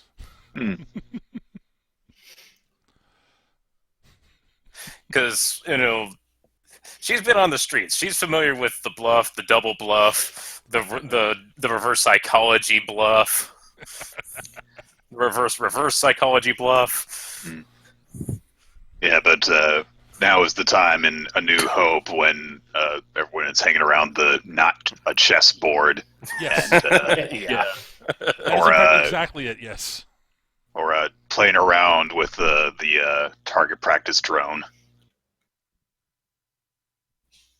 Except in this case, I'm having a drink while watching Rhodian soap operas. Remembering Greedo one last time. Oh, Geldo, why don't you understand what she's trying to tell you? Tira gonada.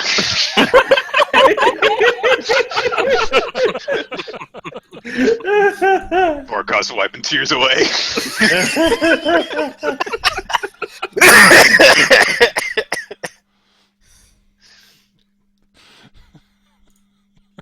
Oh boy.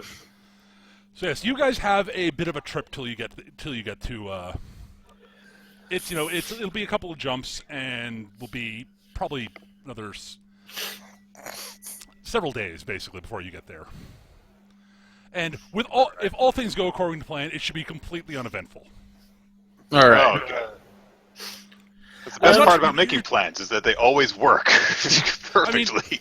To be totally honest, what are the odds that anything bad can happen? You're traveling through, you're in the outer rim, and you're traveling through areas of space that nobody gives a flying fuck about. So, what could possibly go wrong? Short of a sudden mass gravitational force just sitting right in the hyperspace lanes, there's nothing that goes. Right, it's not like the Empire has interdictor cruisers. No. Goddamn interdictor cruisers.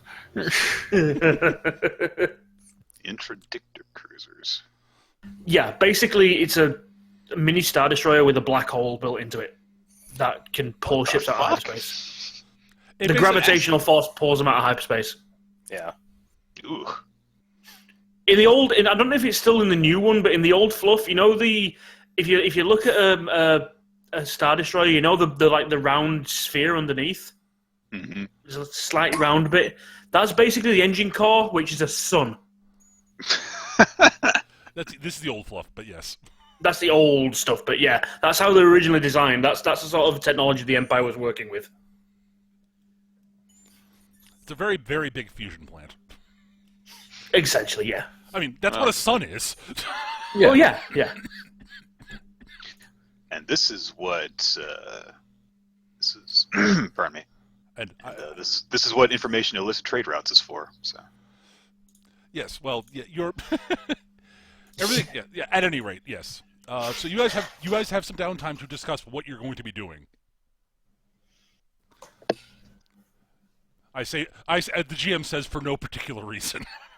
Yeah, I'm also going to spend the time in this couple of days fiddling with that broken lightsaber, trying to strip it down. Okay, you can take it apart. Sure. Yeah, I want that crystal, and I want to talk to you after the game as well about something we can do with that. If that's okay. That's fine. Well, All right. So, assuming she managed to dodge the bounty hunters, do we want to meet up with her again so she can give us better information about what we have? The professor, I mean. Well, we need to find her to get any information about what we have. Mm. Right now, we have junk. Right now, we have bait. We just don't know how good a bait we have. Speaking of which, I'm going to check the dead drop, see if he responded. oh yeah. Nothing on there other than what you Okay. uploaded and his last message.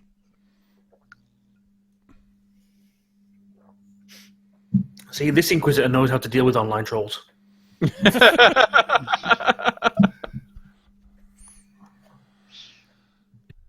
Just trying to think of our options at this point.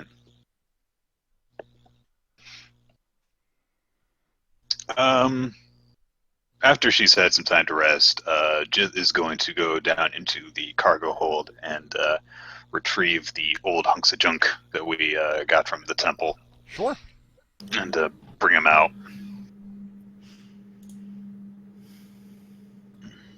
Well, you have 2 statues and an amulet. Okay. Let's see here. Oh, fuck. Is there any way of... I'm going to essentially access the Wikipedia. Okay. And see if I can find the symbol that we've got on the amulet thing. Sure.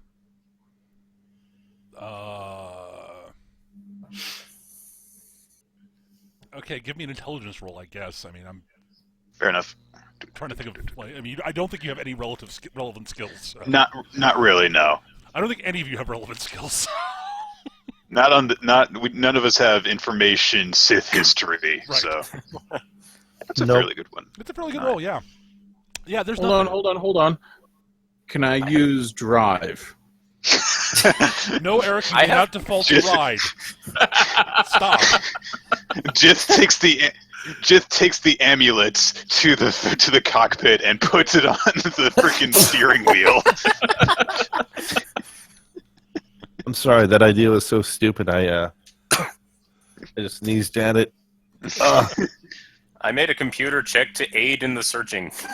Yep. Yeah. It's a more detailed search engine now. Why are you still using Alta Vista? Never had to use anything else.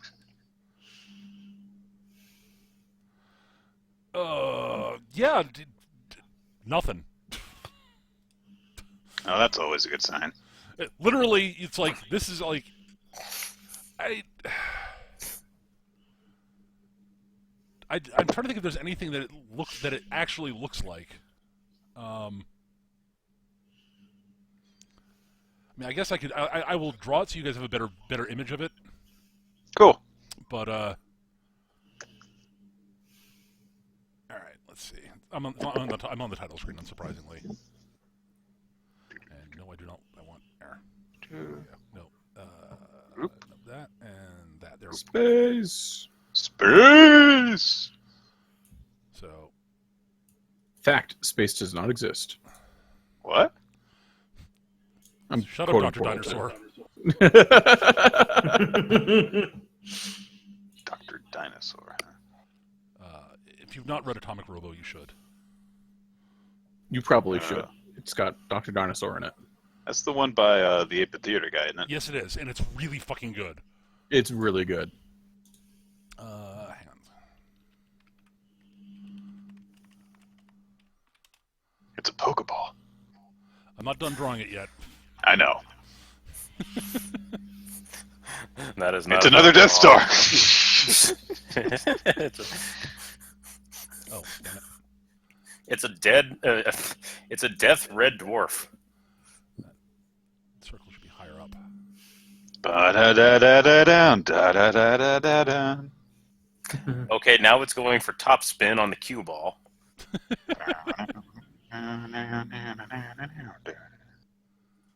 right, and then I should watch that series again. I've never seen It's it. a Zabrak nipple. damn it. No, it's not. Cheesy sax music. You guys are gross.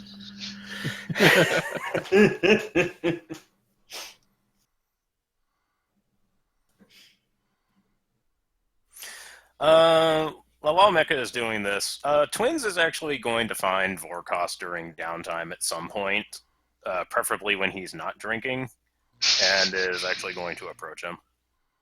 Okay. Probably Damn it. Wrong button. say he's in his room doing his devotions. Okay, if he's like in the middle of like a prayer or something, she'll let him finish.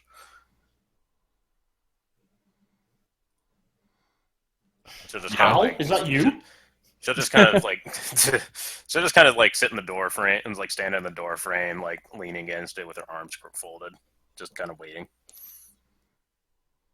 Can I help you? I just wanted to talk really briefly, and I didn't want to interrupt you in your business there.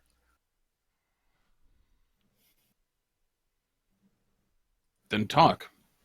He gestures for you to come in. All right, Twins will do so. His cabin's cramped, but it's filled with a gun cleaning kit, skins, and it smells of reptile musk and incense. My kind of party.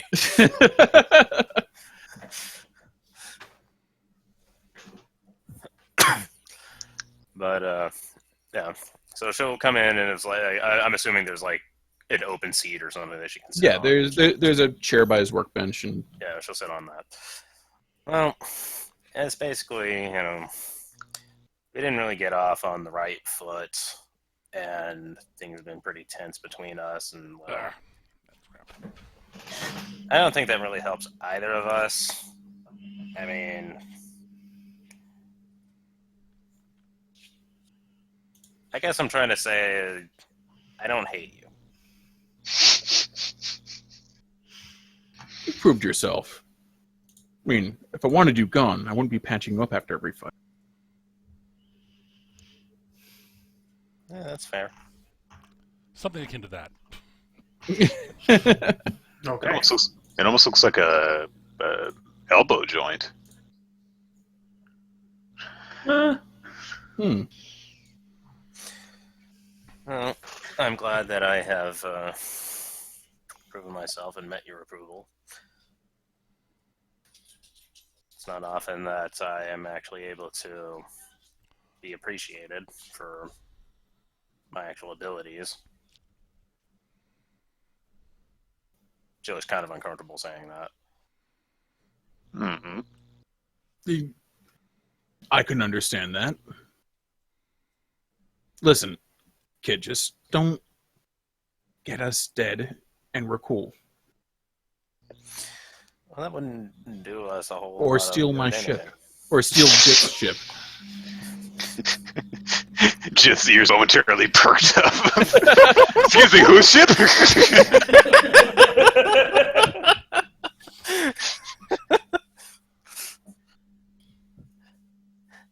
Well, I can tell you this. I've never stolen from anyone that I've worked with.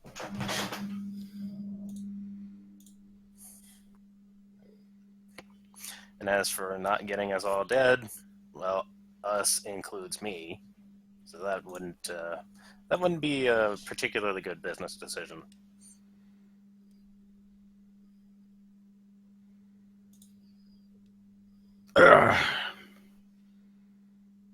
Good. Listen, I understand this is costing you something. So, thank you, I think.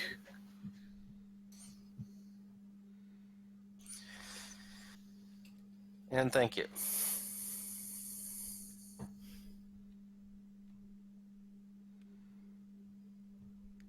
And she'll just kind of smile a little bit and just wave as she steps and walks away. He'll nod and go and do some maintenance on his gun. Okay.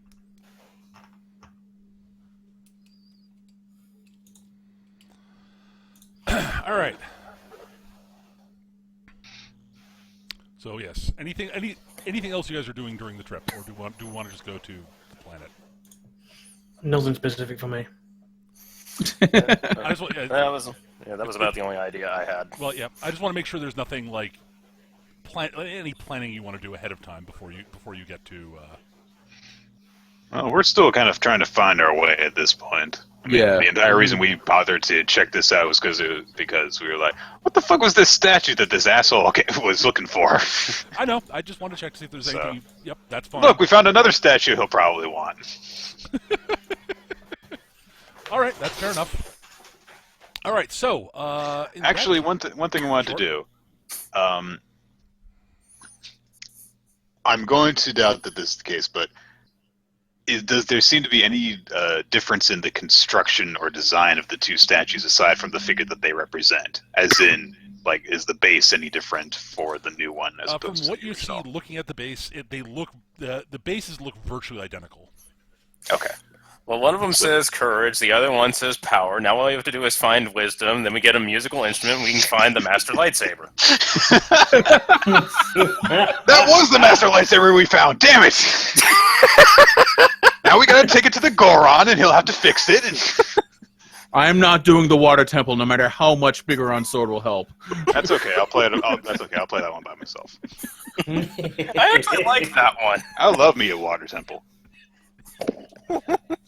Are we going to do some sort of wrong warping to circumvent certain plot scenes and stuff? No, but we are going to have it all navigated by a blind guy who operates by sound. That is still I one was of the most thinking- amazing things I've ever seen. Yes. I think messing with some sub-pixel collisions is really the way to go. That navigation source will really not help in space. Navi would be less useful as a navigation source in space. You're correct. If one is blind. Hey, listen. On the plus side, you wouldn't hear her say, "Hey, listen," repeatedly. In space. So, win-win.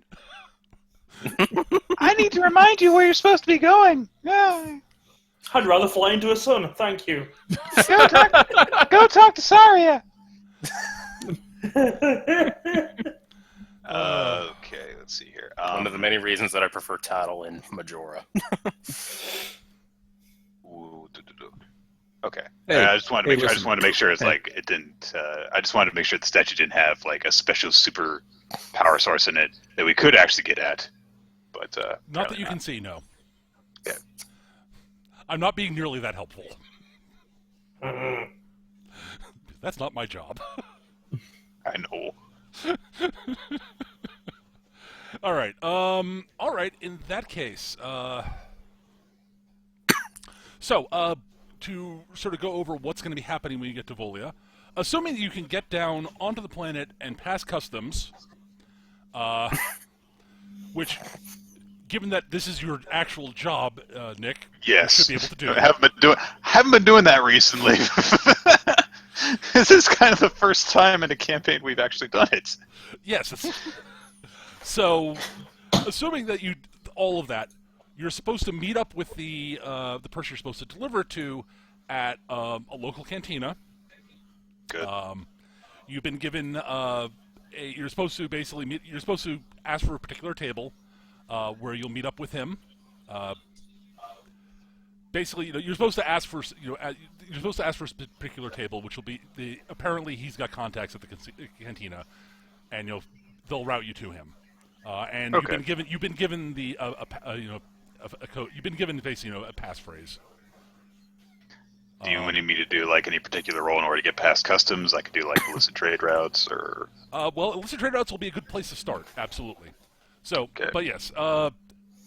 As to the code phrase, all right. Oh, 17. Okay, so you rolled a 17 on your illicit trade routes.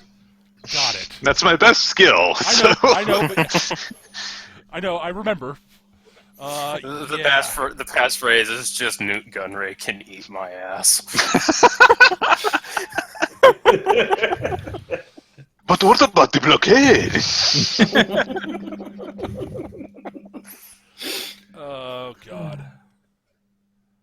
It took 3 films to kill him, and it was so worth it.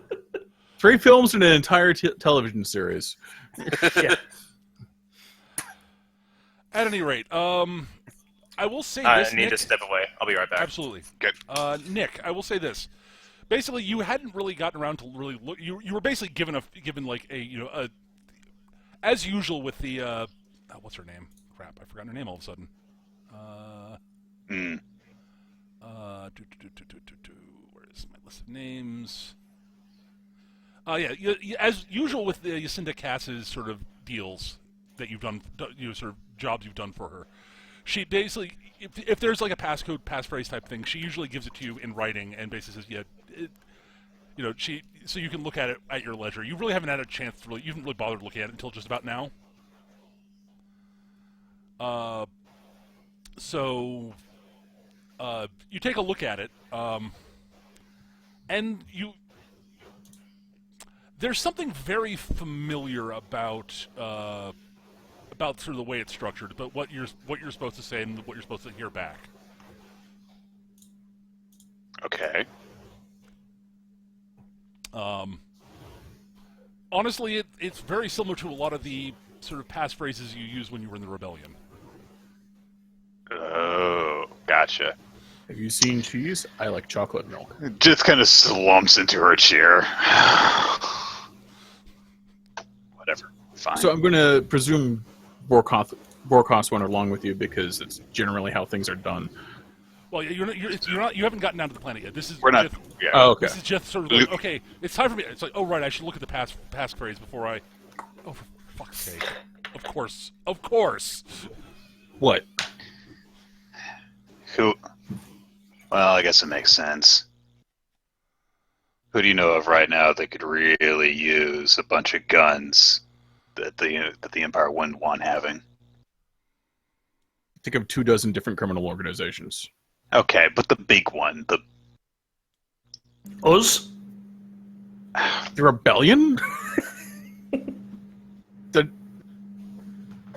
two-bit terrorists and wannabe freedom fighters. Tell me about it.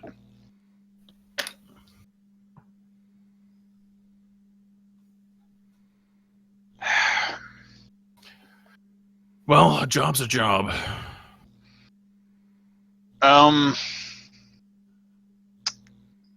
Say Vorkas,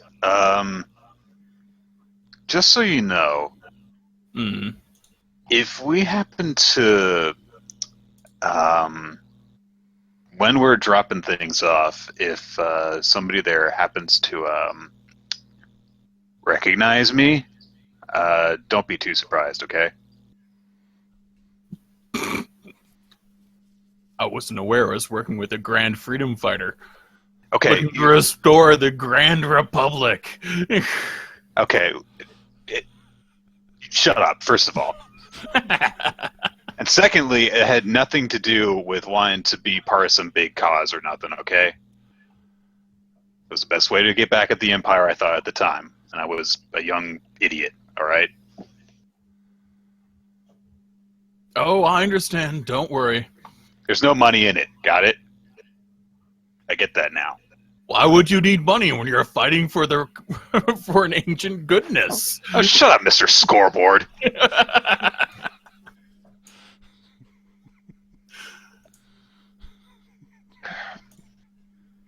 Fair enough. We all have things in our past. It's part of the big reason I left, along with the fact that they weren't doing anything. There's all some crap about, oh, we need to have hope to fuel the rebellion and all that shit. Did they blow up the Tarkin mobile research base? You know, the one everyone calls the Death Star? Yeah.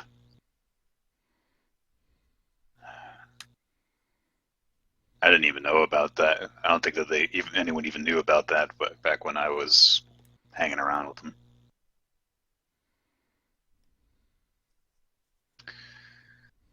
Anyway,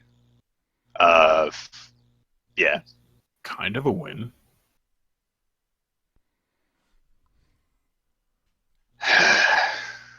Whatever.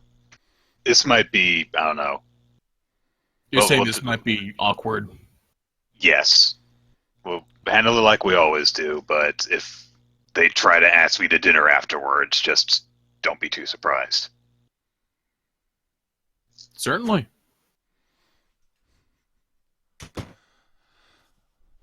All right. Stop looking at me like that. Like what? That's how I always look at great heroes. Shut up! Shut up! I will take off and not take you back with me. You never do that. Ah! Good. Because that's the way the Empire does things, and you never do that.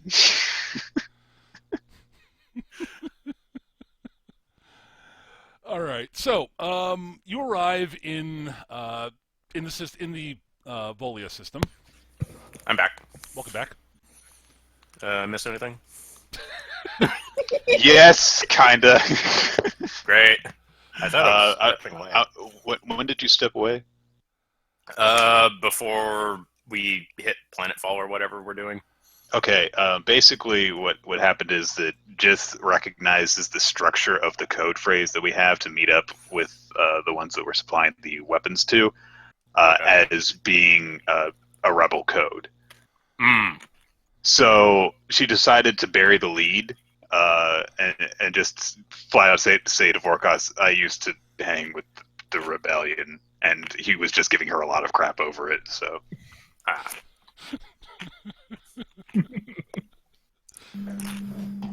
You know, in the sense of like, oh yeah, you sure are part of the cause, aren't you, Jith?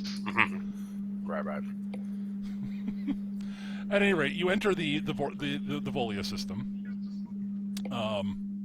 It's actually a fairly busy little system. It's you know, given that you're in the ass end of nowhere, it's actually a relatively Volia II is actually a relatively busy port. They've got there's a large city down there, built up around the spaceport, unshockingly. What you guys, Nick, what you know about it, and I'm going to give you this because you made your roll, your illicit trade routes roll by a fuck ton. Good. Because you are very good at your job. Is on the plus. So on the downside, they're actually pretty serious about law and order and shit. It's actually a fairly orderly town. So they've got cops. They take customs seriously. And law and order is sort of big there. On the plus side, as a general rule of thumb, it's actually a reasonably safe port. It's not a particularly seedy place. Also, you actually, with that role, you actually know that you do know a couple of customs officers whom are, shall we say, open to negotiations. Gotcha. You know exactly which palms to grease. All right. And they're not like outrageous bribes that they require. It's Right. Because Bribes that are worth it. It's enough that it's they don't make a lot on any individual bribe. But everybody, But if you're working every day, then yeah. It's like I asked for maybe 100 credits at most from people, each individual smuggler. Over the course of a month, that adds up. Oh yeah. Yeah. Okay. So you last you checked, the guy you've worked with that you've dealt with the most is let's see. Let's find a good name here. I've got a Star Wars random name generator set up. Oh, gotcha. Because it's actually a good random name generator. I've been using it for virtually every character name I've come up with. Samuel Zarbuk. No.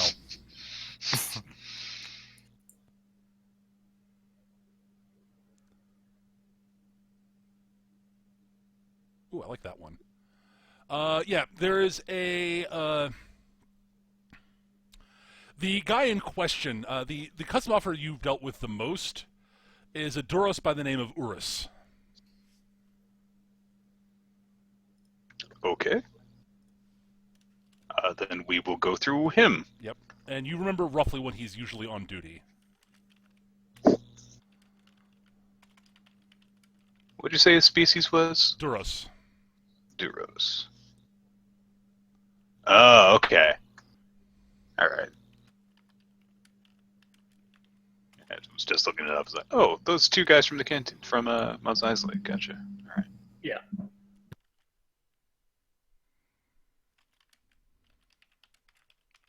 Then we will go to see him, and Yep. yeah. You know what shift he's on, and which part of the starport he usually works. So you time your flight in to sync up with when he's most likely to be on duty. And you fly in, and you basically do the usual landing procedures, and you hear the familiar voice. Volia, this is Volia II flight control to incoming freighter. Please identify yourself and your reasons for visiting Volia.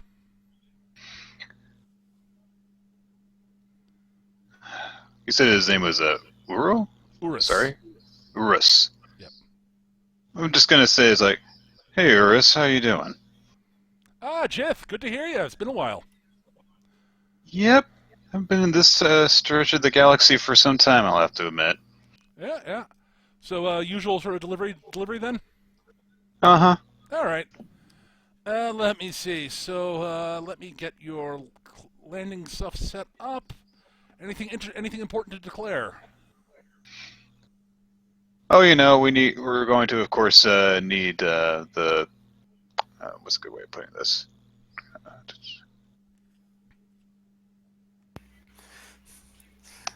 We declare today party day. We will need many hats. He's likely he would have a code, but not something that would get used too often because that gets Probably not. Oh, just we want everything to be taken care of as well as you always do. Yeah, no problem. Got it. So just what's your cargo?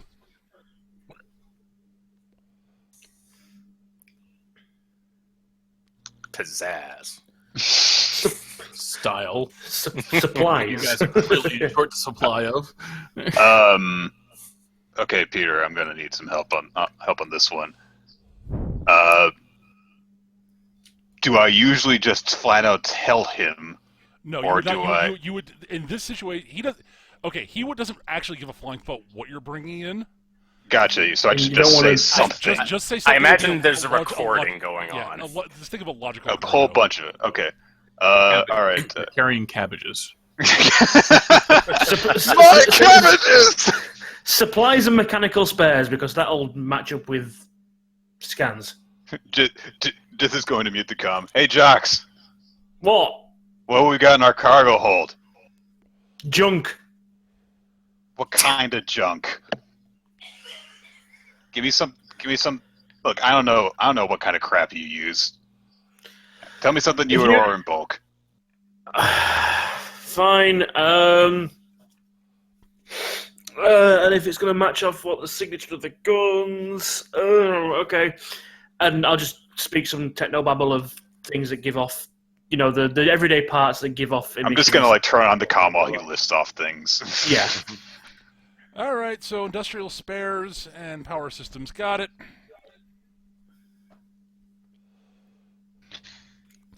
All right, well, I'll meet you down at landing pad 5. I'll bring the paperwork, and I'll be there to process your usual fees. You got it. All right, so yep, you are escorted down by a pair of fighters, which is standard protocol. Cloud City fighters. Yeah. Something akin to those, but yeah. Yeah. Honestly, probably Z95s. Let's be honest. They're cheap. They're available, and they're quasi decent. Yeah, they're functional. Yep.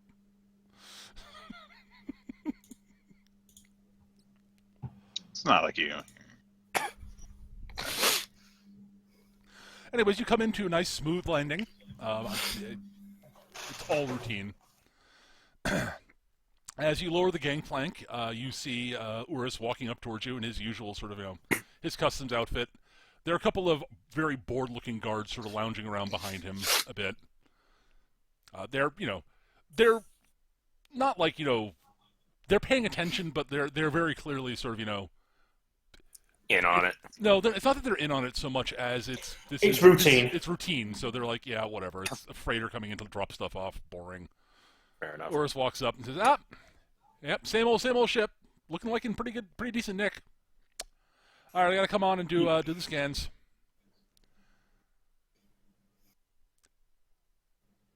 Okay. I'm going to suggest at this point that just in case that we do have IO9, not being obvious. Okay. He is our most valuable cargo at this point. So. Well, strictly speaking, on the plus side, IO does look like a fairly normal protocol droid. So. Mm-hmm. So yeah, he walks by, sees the droid, basically ignores it. He looks at he says it. He nods to Vorkos as he walks by, looks over at Jocks and says, "You're the one who identified the cargo. All right. New crew members, huh? Howdy. It's a little bit more crowded than usual. Yep. Yeah, well, might make things run a bit more smoothly for you, I guess. Sometimes having it, depending what they do. Yeah, I make things run more smoothly, pretty much. Right. These are the boxes here. Yep. All right. Pulls out a scanner, runs it over, looks at it. Yep, matches up. All right, sign here. All right, and I guess I'm just gonna as I'm signing, I'm also going to slap some credits on the clipboard, essentially. Yep. Yeah, you palm him about 100 credits. He surreptitiously pockets them. All right, landing fees, just swipe here. Yeah, normal landing fees. Sign here, and here, and here, and here. Initial here, sign here. Mother's maiden name there. All right, everything looks good. Mother's maiden name. Okay, so you offloading now, or is you got to meet up with your buyer? I have no idea what you're talking about, but yes. All right, no problem. So I'll just let the guards know that there'll be something to do pick up. Just be sure to wire me, let me know who it is, and they're and I'll make sure that they get through. Will do.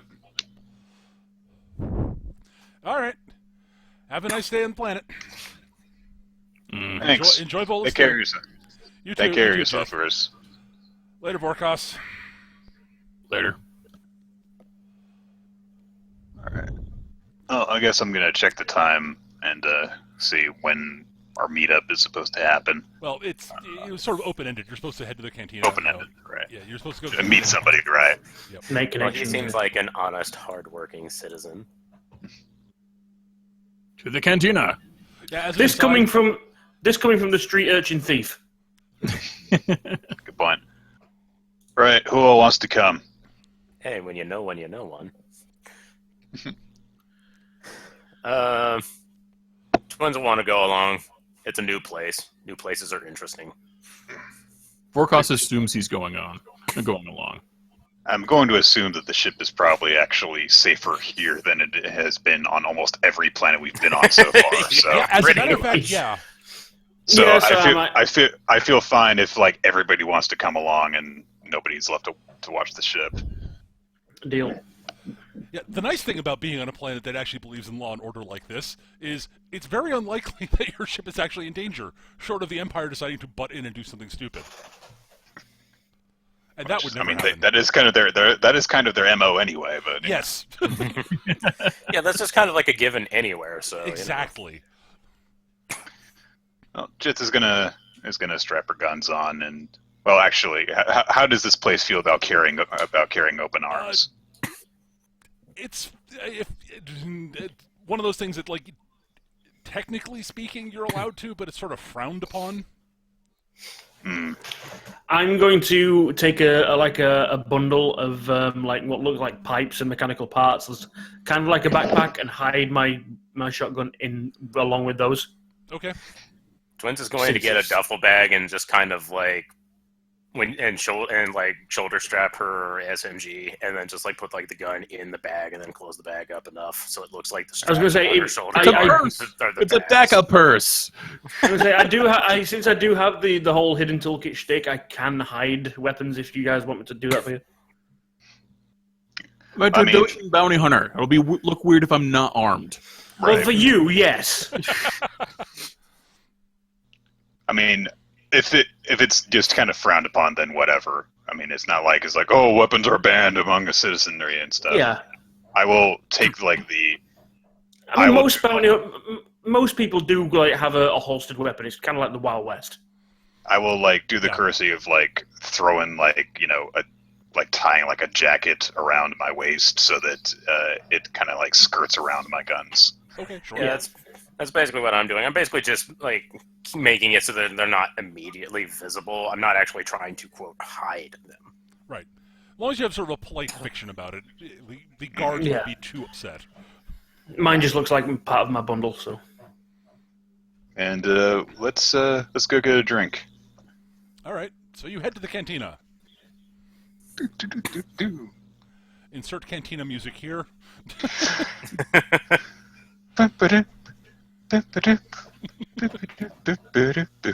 I would totally play it, but that technically would be copyright infringement. So there are multiple songs that band plays. Yes, Everyone just remembers the one. Yeah. But has anyone ever heard it while it's played backwards on a record player? Join the Sith. Backwards on a record player? How does that even work? They're actually the most evil characters in the Star Wars franchise. Playing something backwards on a record player is actually fairly difficult to do, if I'm not mistaken. But if you can pull it off, you'll hear George Lucas talking about the holiday special. You can. It is technically doable to spin the wheel backwards, and the needle. It's just not good for the needle, if I remember correctly. Yeah, it has to be the right type of needle to do that. Groove, yeah. I would assume that it's easier to do it with tape cassette. It would be. It is easier. Because literally you just have it go the opposite direction. At any rate, And- yeah. All right. So you head to the cantina. Alright. How high of a scum and villainy is this kind of place? It's not very high. The cantina is it's a port cantina, so it's a little high. It's on the scale. This is the scummy and villainiest place pretty much on the planet, and it's pretty low on the scale. I'm just trying to figure out like how much our weird group stands out. The floor and walls are checker tiles. Yeah. There's a lot of guys in here that look like us, not a lot of guys that are like us. That's actually pretty accurate. Actually, it's you're on the outer rim, so you do have a relatively higher proportion of non-humans. Though the majority of the people here are either human or near human. It is better lit than most cantinas you are used to,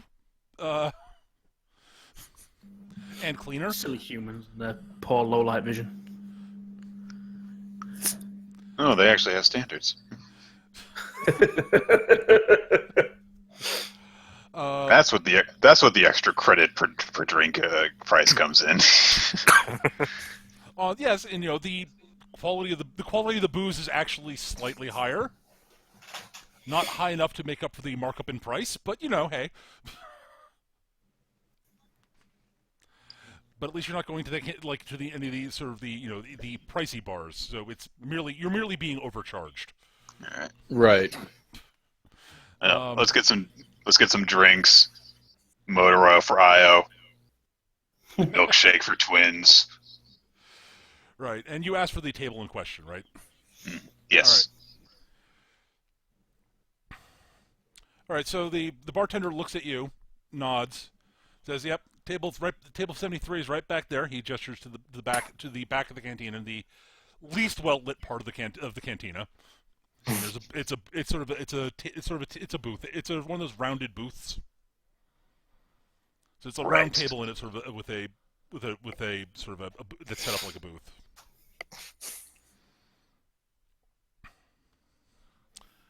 And he sort of gestures over there and says, "Someone will be over there to bring your first round of drinks." Great. He nods, and he basically yells at. He basically shouts at a waitress to get over here. He's be sending over drinks to table 73 in a minute. Jith is going to do the customary like glancing around to make sure that nobody is like staring too hard at them. Nope, nobody's actually. People sort of look up at you, but they all sort of go meh. Like you get a few, you all got a few looks on the way in from mostly from the guards. They all sort of like, okay, these people are actually armed. They're at least most of them are at least putting up a polite fiction of, either hiding, at least trying to hide their weapons, or I didn't see you carrying a gun. Whatever. It's like, okay, they're like not like. And the purple one ordered a sparkler for her drink. It's like, yeah, okay. That one got a curly straw. I think that they're going to be all right. The only person who gets a real look is Vorkos, because it's like, oh god, yeah, Trende's big gun, probably a bounty hunter. Fuck. So they all give Vorkos sort of pointed looks. Of sort of like the guards are like point looks of, look, just don't start anything, please. And I am what I am.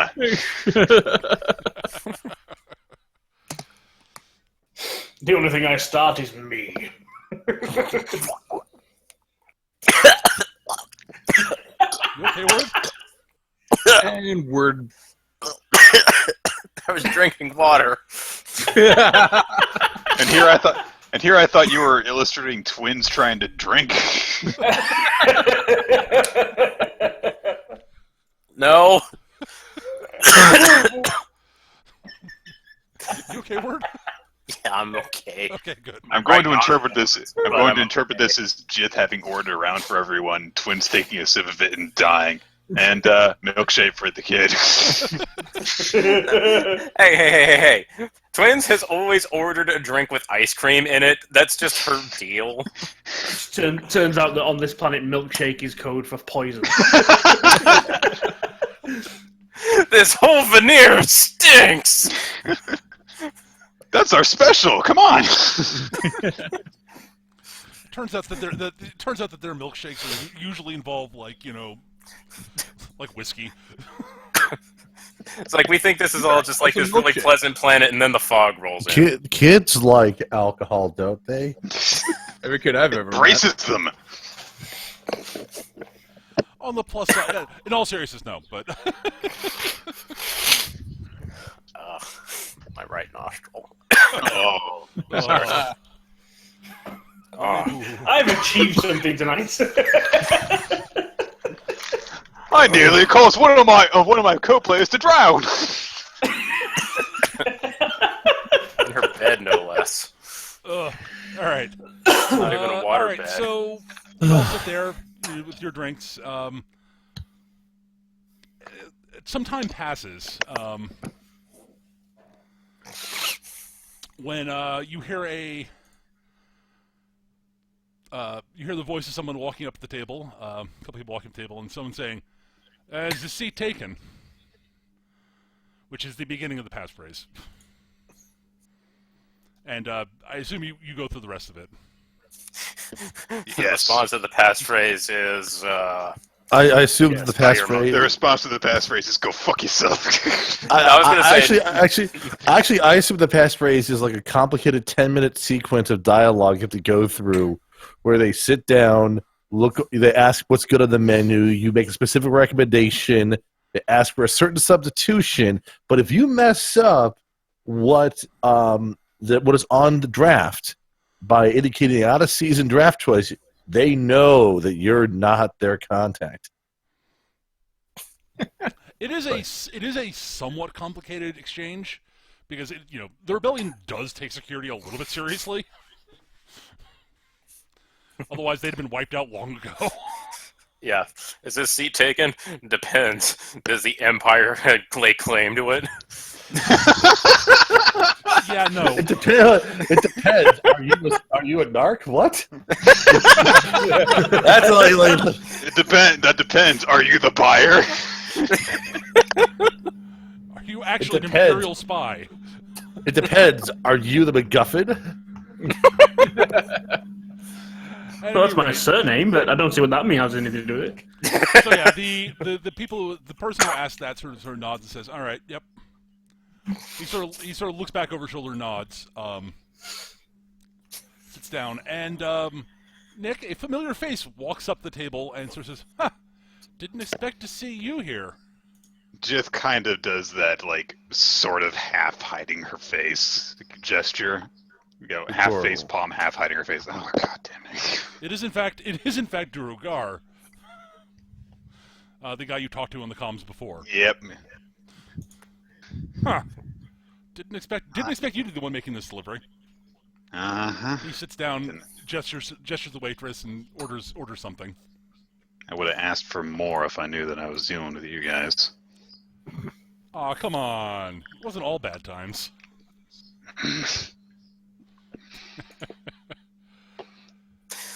Twins just looks back and forth between the two as they exchange words, and is just like, so which one of you dumped the other?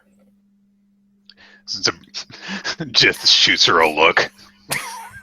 Warcos Twins is looking back and forth between them with a smirk on the side of his muzzle Jith can see. He can do that with that stupid snout of his. I like to imagine that like camera work just shows like Vorkos and Twins both looking back and forth in in symmetry. They're just like doing it completely simultaneously. Synchronized. That's the one I'm looking for. Yes. Okay. Jith kind of pointedly says, "I would never have hooked up with any of the losers in that group." You wound me, Jith. You wound me. Though to be fair, I don't think though to be fair, no, nothing happened. Losers, huh? Well. Anywho, so Besides, I saw what tended to happen with people who had love on the mind who were there. Either it was, oh yeah, we're going to say everything's going to be peachy keen until both of them died, or one of them died. oh well, when you do what we do, there are risks, unfortunately. All right. In all seriousness, though, I didn't come here to reminisce. no, I totally fair. All right, so you guys have the cargo, right? Mm-hmm. Yep. All right. What landing pad? I'll name it. Yep. All right. Great. All right. 7 so, UP. All right. So, all right. We'll send some people. We'll head over there a little bit later and confirm the contents and offload it, and then I'll wire the payment to our mutual friend, and that will be that, I guess. Did we qualify for the bonus? I believe so. Cool.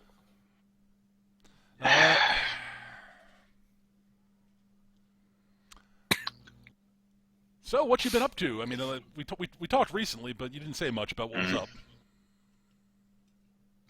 If I recall correctly, Every species in each system has equal representation under the Senate. shut up, Vorkas.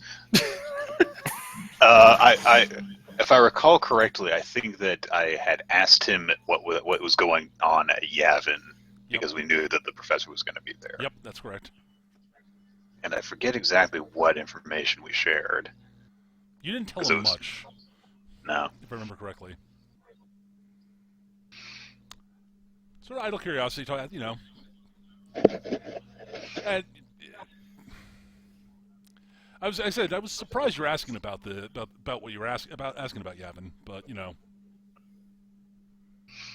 run into anything interesting out there?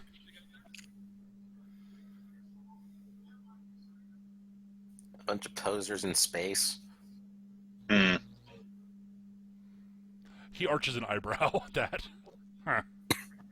We happened to be looking for someone who had a bounty on their head. We ran into a few people who were pursuing the bounty. Ah.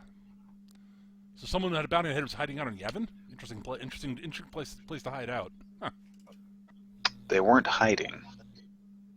The hell were they doing on Yavin then? Well, you do remember where you were all huddled up hiding until just a few cycles ago. Yeah. Well. Oh, interesting. Huh. You guys, you were just using it for the buildings, right? Yeah. What else would we use them for? Hmm. It was a good out of the way place where we could that had a lot of already existing buildings that we didn't have to build new stuff, so you know, wouldn't raise as much suspicion. Damn useful for a hidden base. When you guys moved in to those old temples or whatever, was anything turned on? No.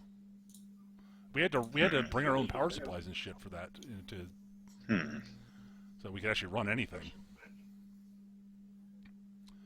Nothing in that building worked as far as I know. Excuse me. All right.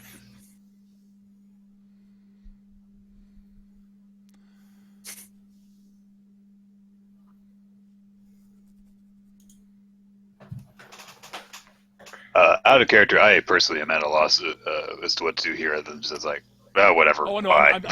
I'm getting you something. Don't worry about it. All right, Okay. All right. all right, good.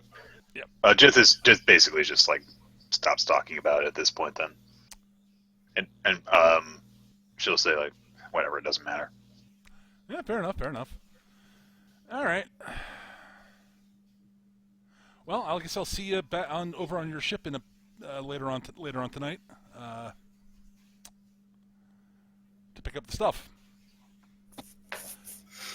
Yep. Thanks for the drink. I'll see you guys later. Later. With that, he gets up and leaves.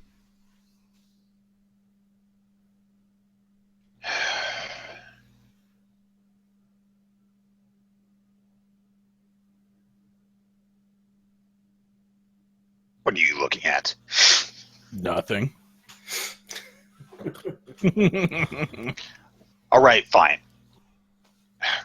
Told Varkos about this on the ship. I used to be a rebel, okay? Still got the... She kind of tugs it down, puts it on the table. Still got the fucking gun they gave me. I'm going to roll info rebellion on that for the heck for funsies. Okay, sure. If there's any particular information that you might have had about, Jith? No. yeah, or just about, Nah. or anything that would be a note with regards to the gun that she pulled out. No. I mean, Fairly standard. from what I looked at, from what I looked up, it was just the gun that the rebels tended to favor using because it was cheap and available. So. Yeah.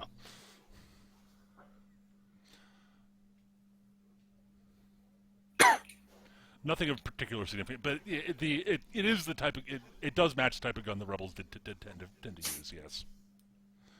It's cheap. It's reliable. It's nothing fancy to it. It's pretty easy to hide, at least. That's pretty much 90% of the description of the Rebels gear. Yeah. It's small and easy to hide, at least. So.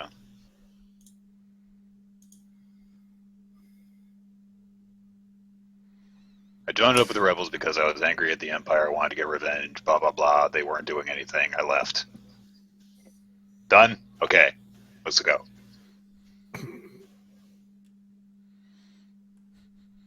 If they weren't doing anything, then how did they take out that big ass thing? They weren't doing anything while I was with them. Okay, shut up.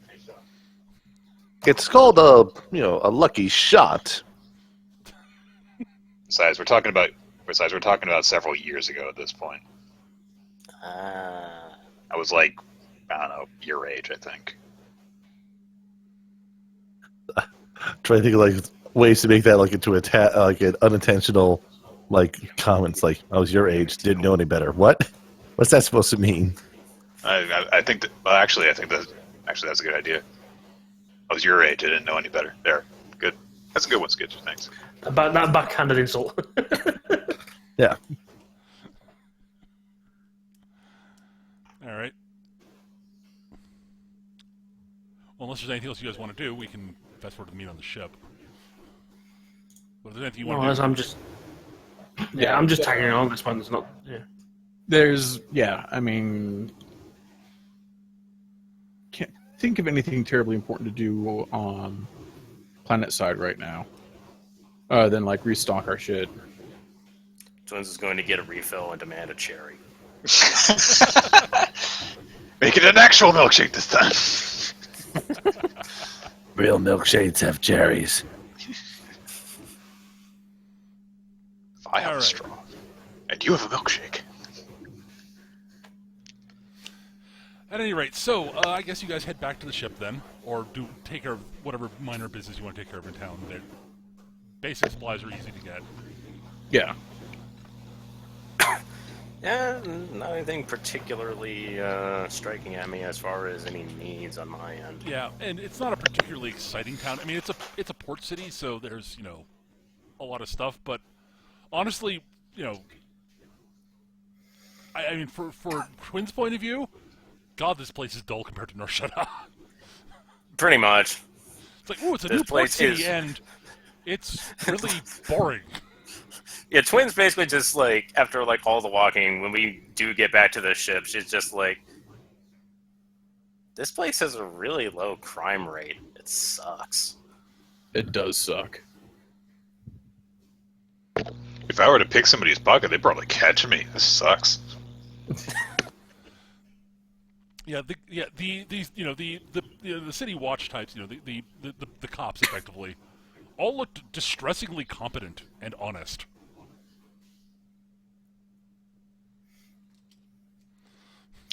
Actually, can I check? In the universe, is there such a thing as like physical libraries? I have no idea. Sure, why not? Okay, because Well, basically, there was a Jedi library, presumably. yeah, but it wasn't physical. It was all data on tablets and stuff. It was. I mean, it was data, but they had a place where they stored all the information. Yeah, So that's more of a basically, database, though. Jocks. Again, I'm not going to go into because it's going to lead to what I want to have a word with you afterwards, Peter. But Jocks wants to do a little bit of research on something, but he doesn't. He wants it off the grid, so to speak, because these search terms. He's worried that the search terms that he's going to type in might draw interest. Sure. Sure, why not? There's a library of some sort here. Why not? Okay, I'll just note that basically Jocks wanders off to do some research, and I'll have a word with you afterwards. Okay. Yeah. Okay, sure. Yeah, all right. So other than that, several hours later,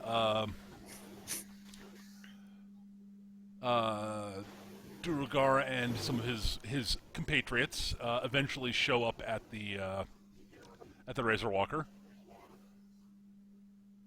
They walk on board. Durusur looks around, nods appreciatively.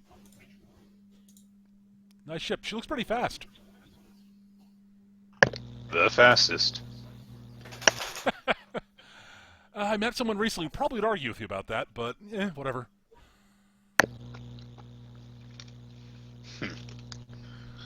I had someone try and put up an argument recently too.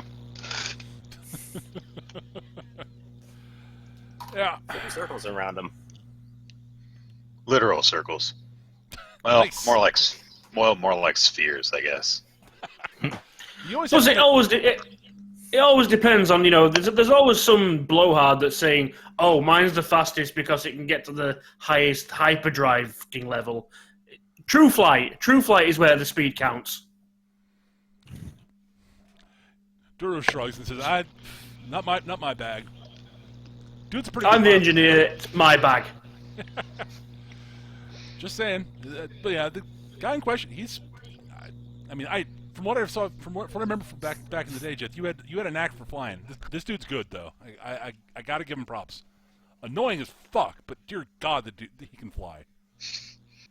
Just not as good as he thinks he is. I think. I mean, no one's that good. At any rate, let me take a look at the stuff here. Yeah. So It's just that eyebrows, one of them would probably be kind of quirking.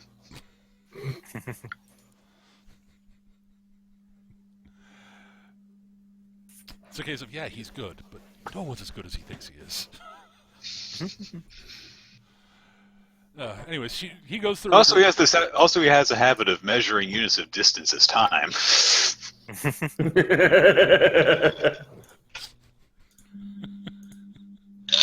At any rate, he goes through the. He and his buddies, the other rebels go through the box, open the boxes to just confirm the shipment. Nod, reclose the boxes. All right. Hang on a second. Duro pulls out a thing and pulls out a data pad and he shows it to you that he's wired the payment to the seller. You should be getting your bonus fairly shortly, I'd imagine. So, out of curiosity, I have to ask. And no, I'm not asking you guys to join up. That you made that clear. But are you looking for work? You got an opening?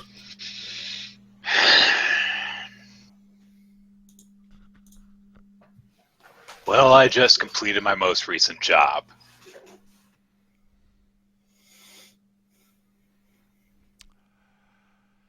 Because we got something that we could use someone who's a good pilot with a fast ship and knows how to dodge people who are asking certain questions. Really? It just sounded like you had a pilot who could handle that kind of work. Yeah, he's tied up with some other stuff at the moment. He's not Getting frozen in carbonite. No. not yet. No reason for that. Yeah. No, he's as randomly. Yeah, he's freezing, but just in a different way. Right. Probably sipping drinks on a beach somewhere. Lord, no, he's not. Meanwhile, Han is awkwardly cutting open a tauntaun.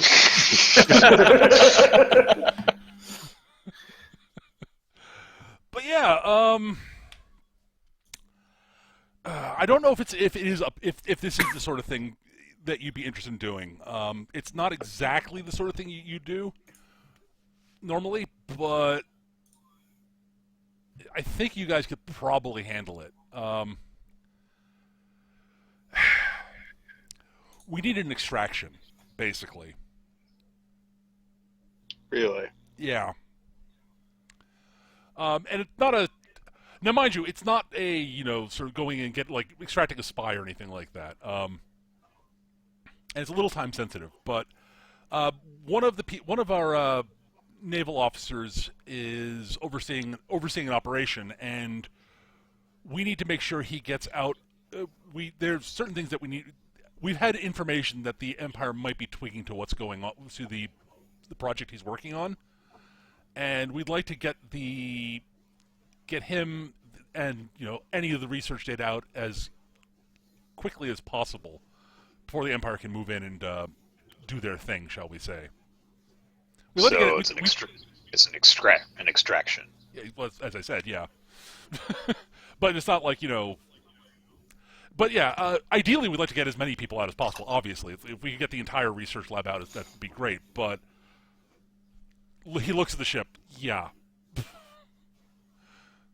I'm certain that they'll be able to evacuate themselves mostly, but we want to make absolutely certain that the commander in question gets out and the data gets out. And anything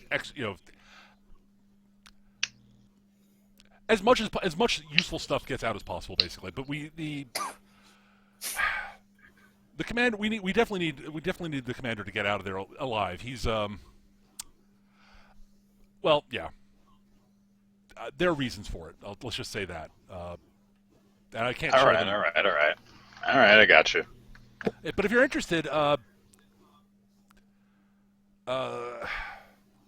you can get the commander and at least the data files in the project out, and to this meetup point to the meetup point, and in the system I'll provide to you, it'll be 10,000 credits.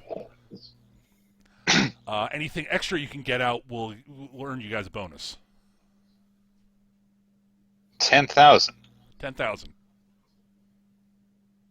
Just kind of looks over at Vorkos.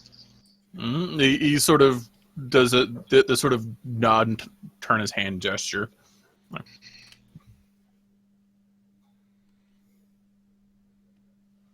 You notice that the other rebels are carrying the crates out at this point. I feel like there's something about this you're not telling me. I can't tell you everything about it unless I know you're actually on the job. Operational security. Sorry. Yeah, I remember. Yeah.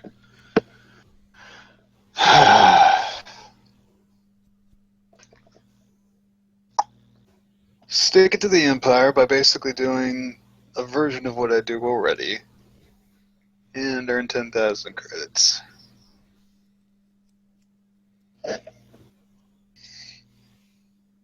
Oh, I got nothing else to say. Demanding my immediate attention, so why not? All right. Okay, great. Once the rest, he says, just a minute. What, you guys get everything taken care of? All right, I'll meet you back up at the safe house. He sits down. And he basically reaches into a pocket, and tosses you a data crystal, or a data thingy, Right. That there is has the location of the facility. It's a research facility. Oh crap! I've forgotten something. Hang on, I gotta look up a name of something. Trying to remember a planet name. Sort of. Okay.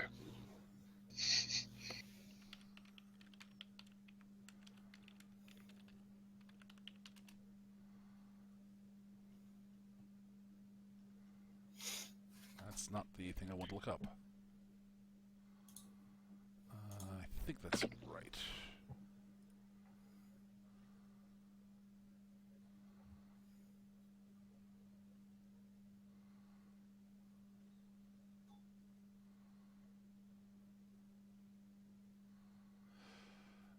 All right. Yeah. All right. I'm just looking up names of some stuff here. Nope. I dropped and reconnected. Hooray! Well, you didn't. Yeah, we heard. I heard someone reconnect. Yeah. Yeah. You didn't miss a lot, Eric. I was looking something up. So. Okay. All right. So this is the what's being worked on is there is a Mon Calamari research scientist by the name of Quarry, who is developing a new starfighter for us. And it's being overseen by a Mon Cal star captain who's been working for us for a while, by Commander Akbar. So you'll be heading over to the planet Shantipol to extract Akbar, Quarry, and any data they have on the fighter. Because, as I said, from what our intelligence sources are saying, the Empire is moving in on Project Shantipol.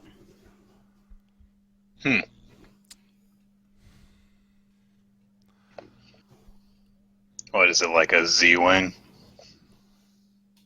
No, I don't know the name of what they're calling it. It's not a. I do. I'm nerding out. You and me both, man. From what I understand, it's not a superiority fighter. It's more of a assault fighter or something. All right. We got plenty of Colin interceptors. We need something Okay. that hits hard. But yeah, so you'll be extracting those two and the plans, and hell, if they've got working prototypes, you can get them out. We want them. All right, you got it. All right. Now,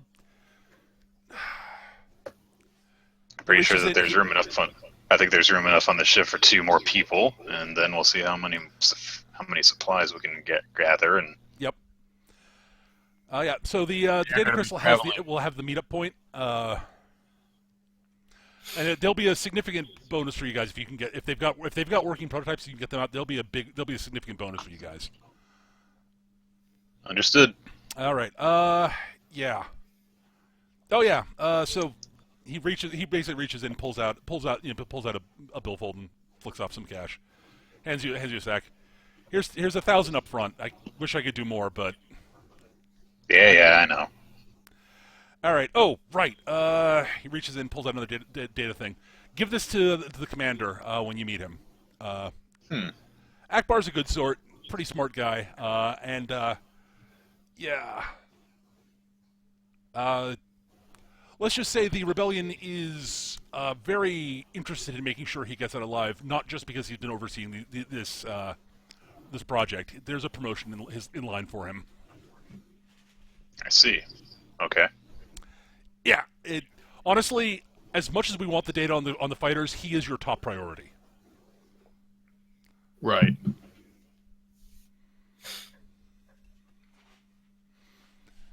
They're aware they're not going to be traveling in luxurious amenities, right? He's a rebel commander. I'm sure that he's used to it. That gets Yeah. that gets a nod and a chuckle from your rebel guy here. You don't survive in the rebellion for very long without getting used to being in cramped quarters. All right. Well, Thanks. once you guys are done unloading everything, then I think we'll be on our way. All right. Sorry, you guys. Sorry, you're not interested in joining back up, but I really do appreciate the solid on doing this job. Yeah. You take care of yourself, Jin. Jith. Sorry, that's me screwing that up. I do better than you do. I'm alive so far. Well, there's some death flags. I'm 10 weeks away from retirement. One of the downsides of being a member of a rebellion like this is that there really isn't a retirement package. No, not really. Oh, there's an excellent retirement package. Everything's paid for. Just involves being disintegrated. But you could go to one of the Empire's luxurious hotels. The non-voluntary kind.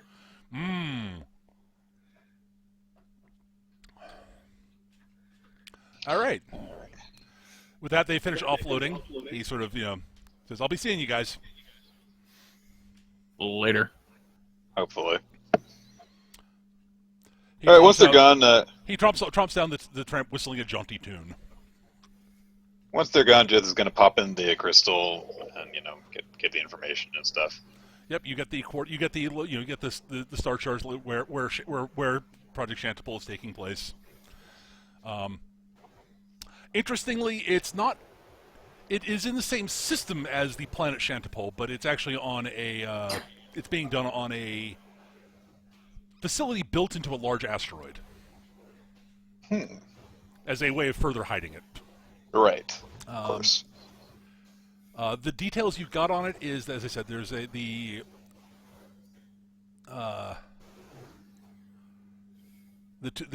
Akbar's there, and the designer, who's again, it's a Quarry, and I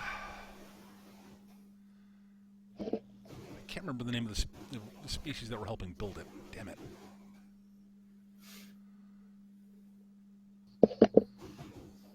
I'll have to look it up later. Not important, but yeah, there's a large number of the people who are helping work on it are of crap. It's an insectile species that I forgot the name of. Space bugs. Yes, Only insect ones I can think of are the Gand. it's not the Gand. It's not the game. It's a different one. I know the one Peter's talking about, but I can't remember what they're called. They're actually well known for being engineers and such. Ah, right. I just can't remember what it is off the top of my head, and it's annoying me that I don't remember this. Oh well, not that important at the moment. But yeah, it's it's hidden on an asteroid base in system. Hope and Verpine. Verpine. That's it. Verpine, Yes. that's it. Yes. Thank you, Nick. You did a better job looking up than I did. Yeah. That is in fact exactly it. Yeah, so that is where you're headed, and you'll be meeting up with there's a rendezvous point where we'll be meeting up with some elements of the rebel fleet to drop off Akbar and whatever you can recover. The data, they don't have much data on the prototype on the crystal they gave you because duh. That's all, You know what the sort of initial specs were for it. It's supposed to be a fast, agile blockade buster. As an aside, it doesn't end up fast and agile. Well, it depends on how you describe agile. If you mean spinning endlessly around on the spot, then it's super agile. Yes, it's the B-Wing. Yeah. I'm just remembering the. I don't know how well you guys remember the Lost in Space movie. Yeah. Oh yeah. Yes. The existence I did of not- it. I never watched it. They stole a lot of the designs off The space battle, the human ships at the beginning are very similar to B-Wings. I always thought. Yeah. Interesting. I've not seen the movie, so. At any rate. I haven't seen it in years. So okay. Had horrible spider monsters in it though. After we get all the information about where we're supposed to go and stuff, after that, Jith is going to pop in the other data crystal. All right. He didn't say she couldn't check it out. No, but it is encrypted. Twins. Just make sure you don't break it. We are supposed to give this to someone else. Yeah, there you go. Was What the hell is that thing? That's the It's a ship B-wing. from It's a Lost- B-wing ripoff. That's Yeah, the it ship is. from Lost in Space that they use for literally one scene at the beginning, which is probably the best scene in the whole thing, honestly. All right. It was pretty good. It, however, did not have horrible spider monsters. Spiders. So, all right. I'm not going to make you guys roll to get into it because it's encrypted. But between Twins and IO9, Yeah. Twins computer knowledge, and IO9's intrusion 16. It's almost as if IO9D was built to infiltrate rebel things. Almost as if, actually. Yeah, actually, I like to think I get a situational bonus. yeah, you do My actually. intrusion, which makes it like an 18. Basically, something. yes. Well, See how- let's see how- if you are still working for the Empire, you now have Admiral Akbar's data files. Oh, Well, soon to be Admiral Akbar's. sweet. I rolled a 21. Nice. Okay then, yeah. Akbar, yeah. It's Akbar's personnel file. It's listing his accomplishments and such. His background. Basically, it's a standard personnel file, also flagged with the the important things on like the fact that yes, you are to go with these people and leave, even if it means leaving the. If it's enough of a rush, he's supposed to leave. Even he's supposed to leave everybody else behind because, yeah, he's being promoted to admiral. Is going to be taking over the fleet. Well, see, that's the thing. We've seen Jedi. We know he makes it out. Because we're awesome. But is this movie canon, though, Gav? There's the counterpoint. We'll find out, won't we? Will you be able to extract Akbar? Will you be able to save the B-wing prototypes and or plans? How badly will the extraction of Project Tentacle go? Who knows? We might have to negotiate a bigger price on this. All right. But yeah, as you're looking, it's like, okay, so yeah, it's like, yeah, no wonder that your contact with the guy was saying he's important. They're planning on promoting him to head of the fleet. And from the details on his what he's done as in smaller actions, yeah, he's probably a good choice. Yeah, Skitch, as an aside, you don't have to make a roll for this. Like even at when you heard the name Commander Akbar, you recognized it, and he's sort of a minor bugaboo for the Imperial fleets. Mm-hmm. It's sort of one of the cases of it's a damn good thing the rebels haven't promoted him up to where he should be in running their fleets. Oh, they're promoting him to run their fleets. Someone actually figured that out. Shit. Oh, oops. Not that you really care that much at this point, Sketch, as far as I know. Not yet. But yeah, Akbar is distressingly competent. Of course he is. Just is going to let out a sigh and say, all right, let's go help the rebels. At least they're paying. They never pay. This must be a trap. What? No, they'll pay just for really, really important stuff. It's not like they have zero resources. No, they actually have some decent resources, although they did lose some of them a little while ago. When you have to jump from planet to planet running away, that tends to happen. Yeah. Yeah. Also, Also, they lost all the rebels on Alderaan Yeah. all at once. Oops. At any rate, that's basically what I've got planned out for today. So if there's anything you want, any sort of in-character stuff you want to do, wrapping up, I'm totally down, and I'm willing to bounce off that. But Jox is going to start clearing out the guest quarters because if you get to share a ship with somebody who's developing experimental starfighters, he wants to be friends with them. Just imagining Jock's going around. So he's got an apron tied around his waist. He's actually smiling for once. Feather duster in one hand, vacuum cleaner in the other. Because he's about to meet someone who can speak his language.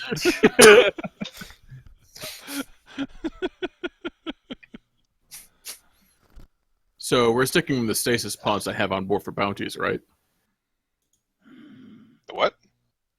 the stasis pods for bounties. You mean the brig?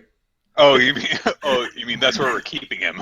Yeah, Knocking them out and put him in the brig doesn't count as stasis. Well, they're pretty static.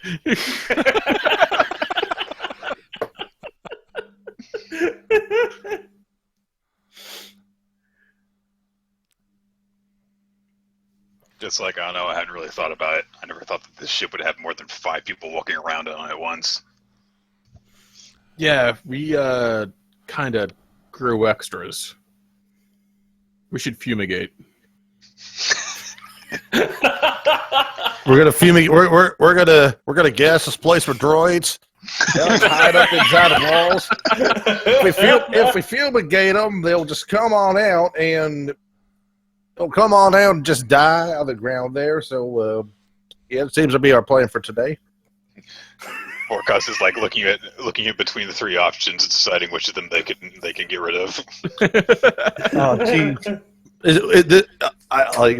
It's the worst scheme of kill, or kill I've ever seen.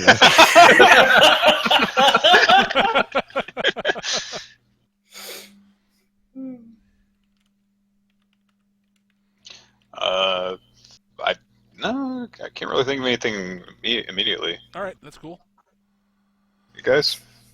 No, not at the moment. Yeah. I'm sure that we might have something to discuss in between sessions, but Sure. Yeah. and Gav has his questions afterwards that he wanted to ask. But Yes. okay, we're gonna go be big damn heroes, I guess. Yep, that was. All right, that's going to wrap the session then. 3 XP each, everybody. Hooray. Shinies. And we'll be back next time. You guys good for next Friday? I think so at this point. Should be, yes. Should be, but Yeah, I don't know we'll why. let you know as we get close. All right, that's fine. Yeah. So putatively, we'll be running again next Friday. If not, I'll let people know. Anyways, thank you again for watching. I hope you guys enjoyed it, and we'll see you guys next time. Take care, everybody. Bye bye. Bye-bye. Bye, humans.